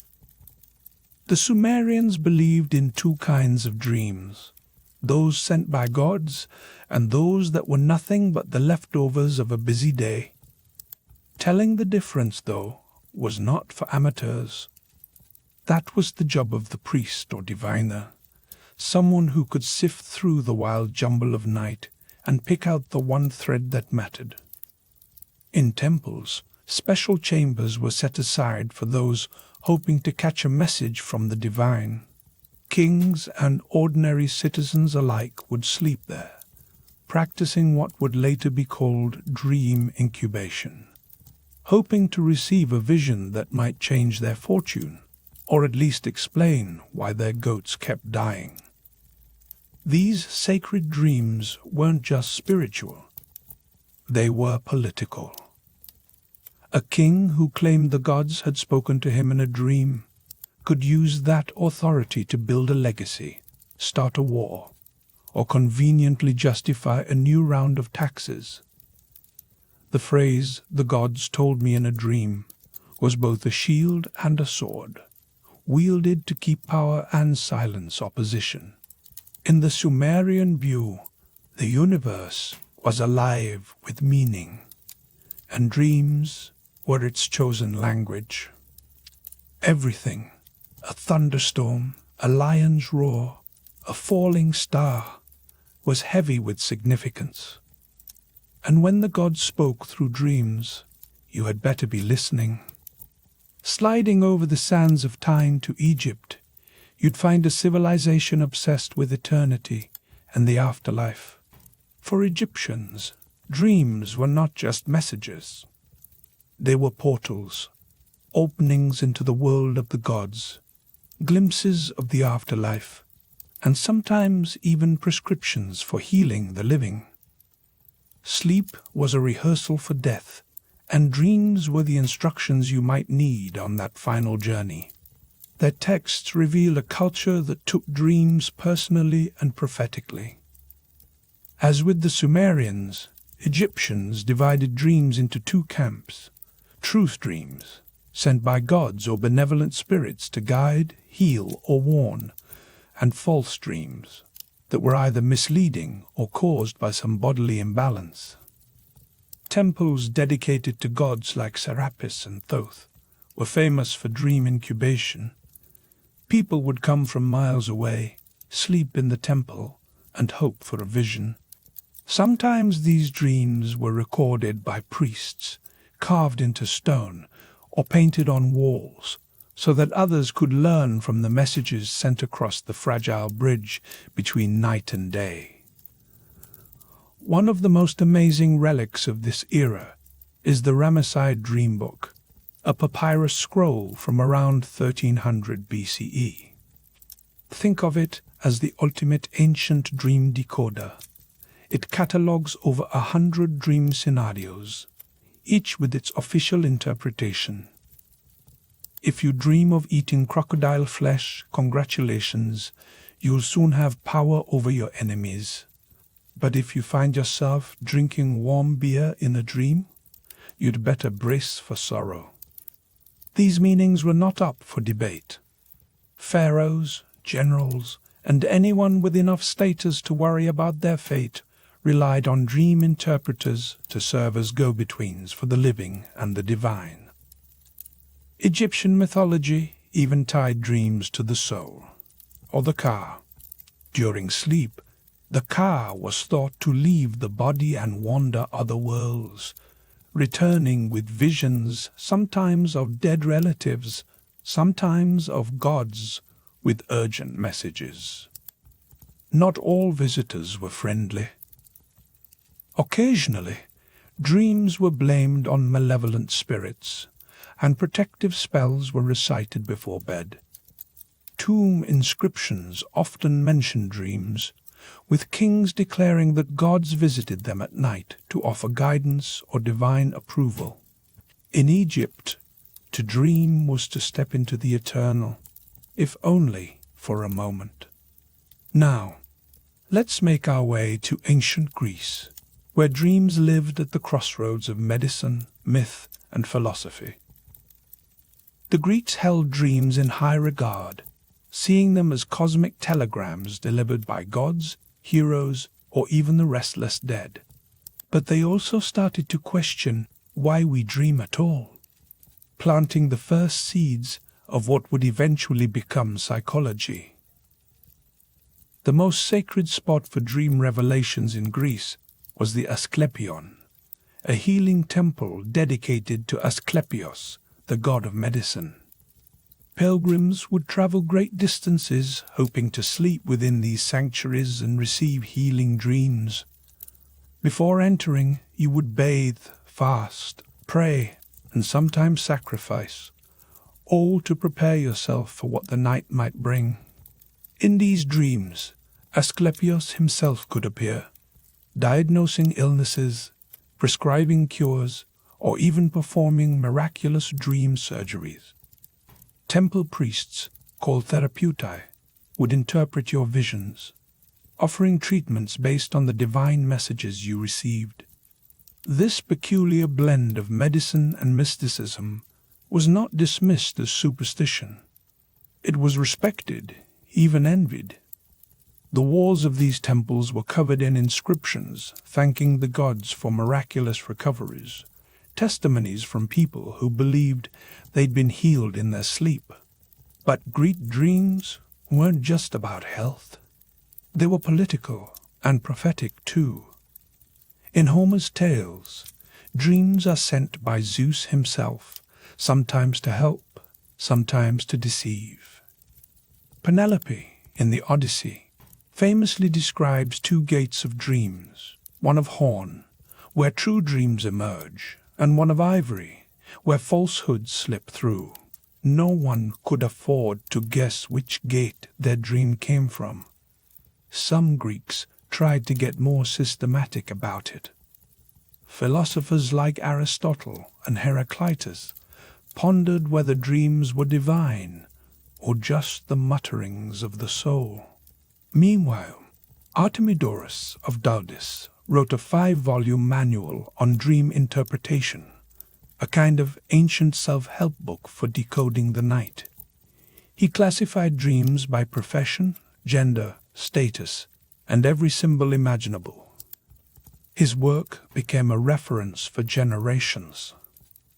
The Greeks believed that during sleep, your soul loosened its grip on your body, drifting in a liminal state where it might brush up against deeper truths.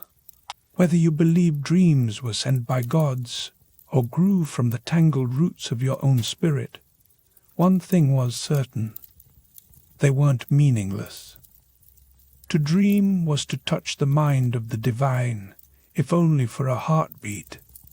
So, as you roll over and settle in for another night's sleep, remember, in the ancient world, closing your eyes was never just about rest. It was about stepping into a hidden world, a sacred place where the stakes could not be higher, and the consequences of what you saw or failed to see might echo for generations. The next time you dismiss a dream as nothing, imagine a Sumerian priest or an Egyptian temple scribe scowling in disapproval. They'd remind you, loudly, that the history of civilization is littered with the bones of people who ignored the messages of the night. And as dawn creeps in, you might wonder what legacy those dreams have left behind. Because in the ancient world, dreams weren't just reflections of the mind. They were prophecy, healing, and conversation with the dead, a secret language that still lingers, waiting to be deciphered. Here's the unvarnished truth, straight from the Manual for Surviving History. When you finally collapse onto your straw mattress after a day spent inhaling soot and swinging a hammer for ungrateful townsfolk, your sleep is not a private vacation. The moment your eyes flutter shut, you enter a world as loaded with peril and meaning as any battlefield or royal court. To sleep in this world is to open yourself to cosmic messages, ancestral judgments, and the very real possibility that your dreams could decide the fate of your family, your village, or, if you happen to be the sort of unlucky soul who wears a crown, your entire kingdom. Let's not romanticize this. The old manual is clear. Dreams are not fluffy distractions or the mind's playground. They're prophecies, warnings, sometimes invitations to disaster. Picture yourself living along the Euphrates, the smell of damp clay and old fire in the air. You dream of a sky raining black stars, or a river running red as fresh blood. You wake up gasping, heart pounding, sweat clinging to your skin, And everyone knows, that this is not just your mind playing tricks. It's a message.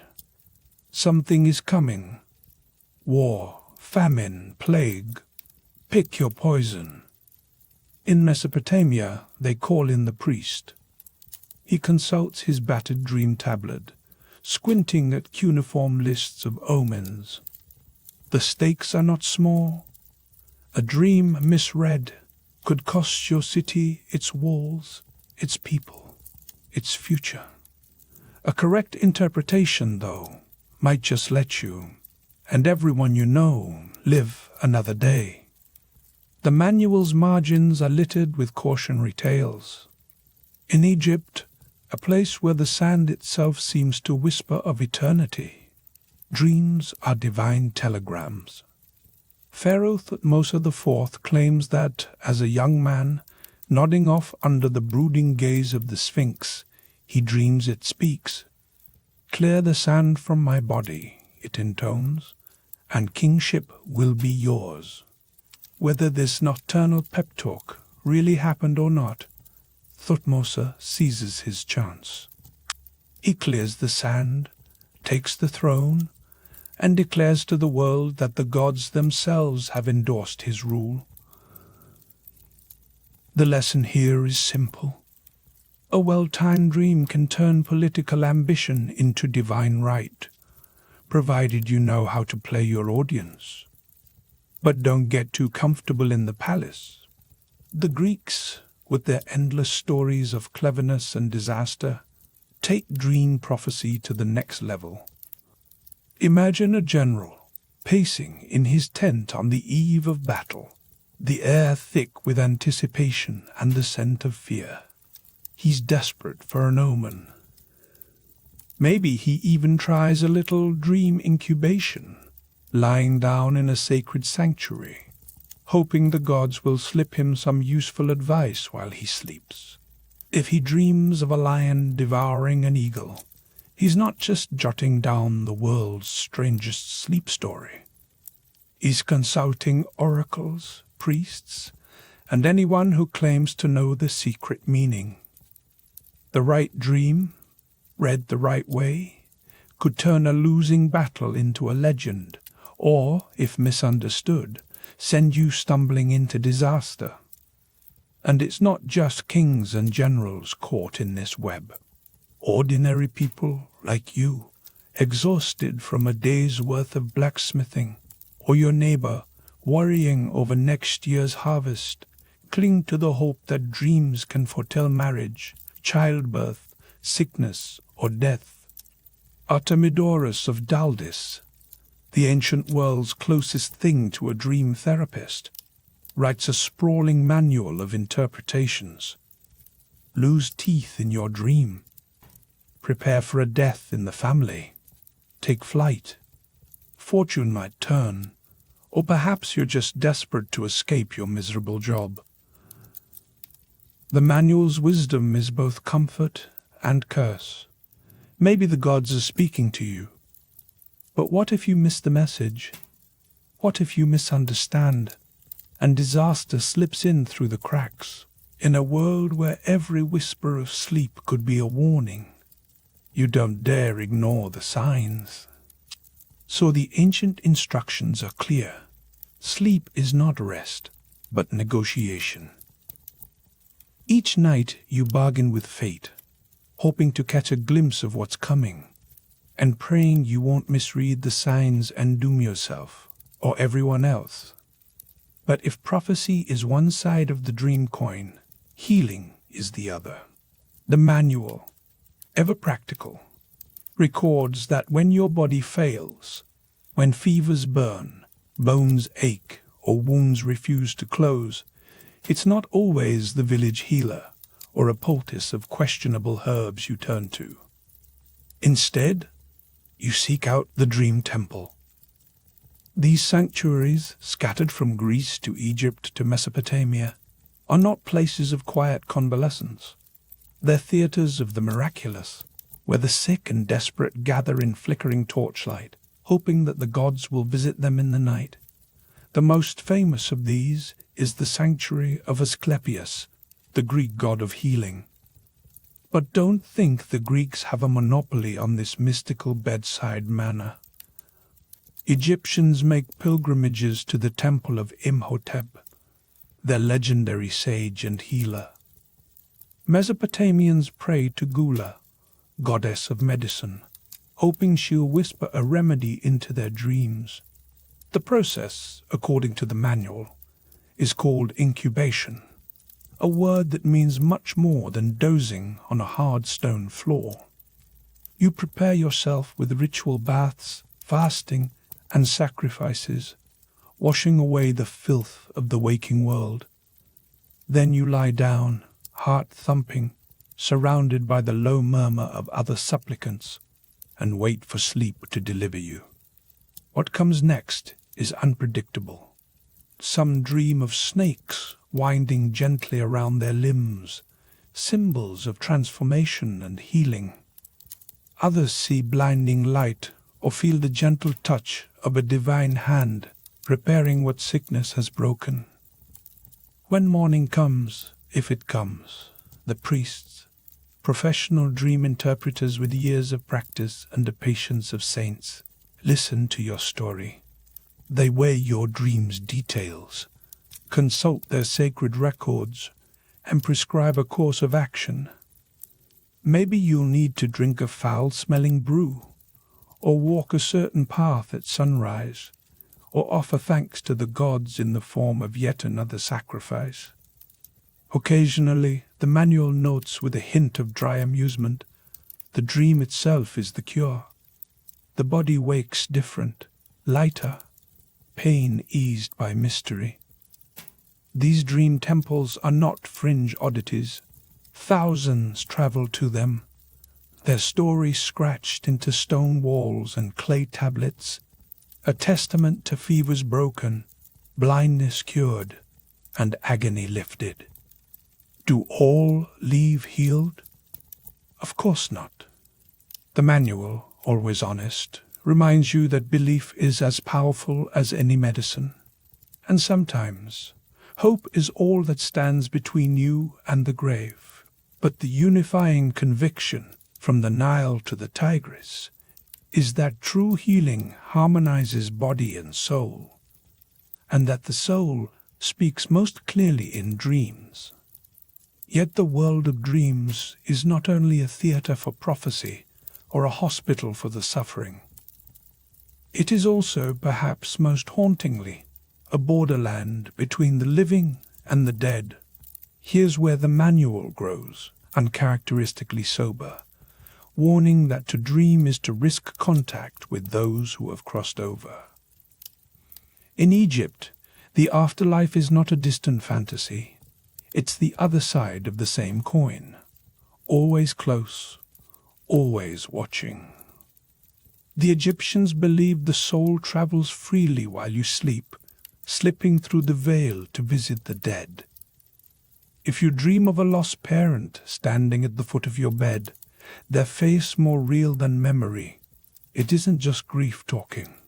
The dead, it said, use dreams to voice their needs. Maybe they're displeased, maybe they crave offerings, or perhaps they simply want to remind you that the bonds of family outlast the grave. Some Egyptians, anxious to keep the peace, write letters to the dead and tuck them into tombs, hoping for answers in sleep. Across the desert, the Mesopotamians treat dream visitations with equal reverence and a note of dread. The dead, they say, still hold sway over the living. Ignore them at your peril. If you wake from a dream of your late grandfather, looking stern and unhappy, you might need to offer bread and beer at his grave, or risk illness and misfortune until amends are made. The Greeks, never ones for understatement, weave these nocturnal encounters into epic tales. Think of Odysseus, trudging through the mists of the underworld, speaking with the shades of his past. Heraclitus, with the kind of philosophical flourish that makes you wish he'd just once cleaned a forge, claims, "The waking have one world in common, but the sleeping turn aside each into a world of their own. In that private world, the dead can slip through, unannounced, bearing messages, warnings, or requests that rattle you awake. And it doesn't stop at the Mediterranean's edge. Across continents and centuries, people believe the dead visit the living in dreams, their voices as real as thunder in the night. For the ancient manual, this is not mere poetry, it's fact.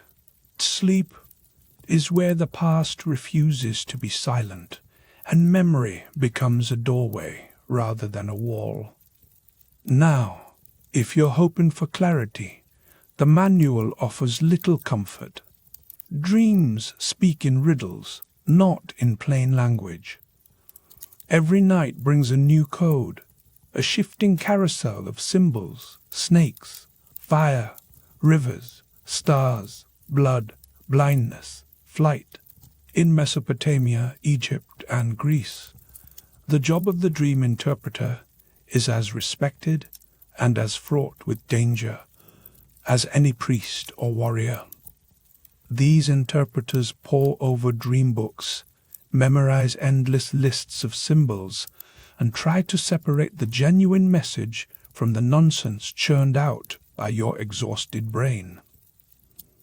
A snake in a dream could be a warning of betrayal, a sign of transformation, or simply a reminder that your house is infested.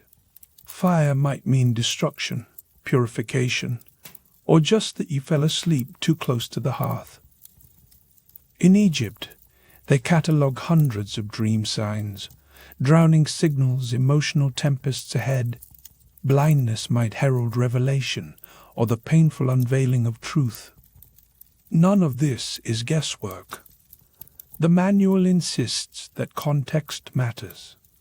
A farmer dreaming of a flood is not the same as a sailor dreaming of the same. Artemidorus, ever the overachiever, writes 5 volumes to cover every possibility, reminding you that dreams are shaped by your life, your fears, your hopes.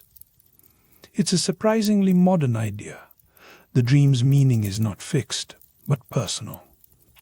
Dream interpretation, according to the ancient manual, is not just about self-discovery. It's about survival. Dreams are woven into the very fabric of public life. Politics, medicine, war. Oracles are consulted, sacrifices made, all in the hope of deciphering the god's intent. Some keep dream journals, scratching out their nightly visions on papyrus or clay, hoping to contribute to the community's understanding, or maybe just to avoid the embarrassment of missing a cosmic memo. To the ancients, dreams are not random static, not the flickering noise of an overworked mind. They are the coded language of the universe, a secret tongue known only to those willing to listen. The manual is blunt. To ignore your dreams is to walk blind through a world filled with hidden traps and opportunities. Every dream is a message, sometimes a warning, sometimes a blessing, sometimes a puzzle with no clear answer. Flash forward to today, and you might feel a bit cheated. The modern world, with its white coats and brain scans, tells you dreams are nothing more than the brain's electrical static, the byproduct of memory and stress.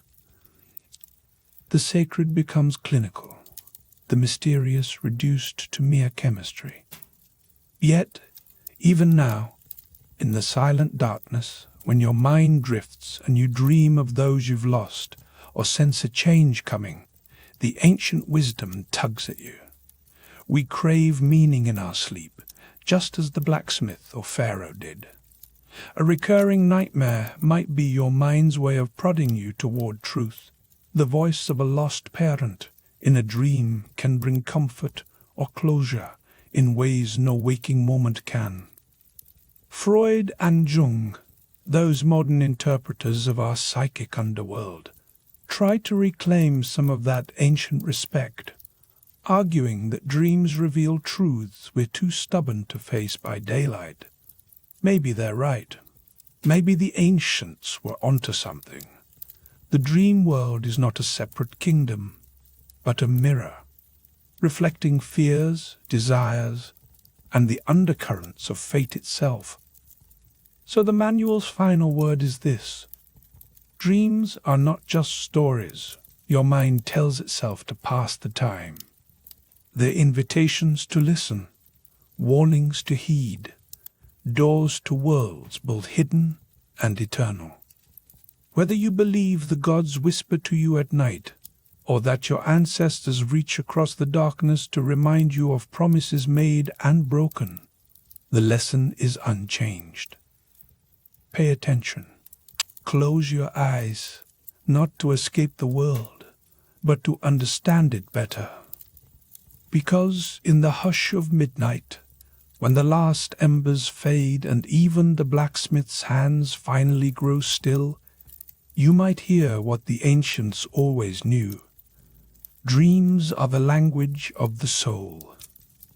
And sleep, uncomfortable, unpredictable, and sacred, remains the last frontier where history, mystery, and meaning are forged together.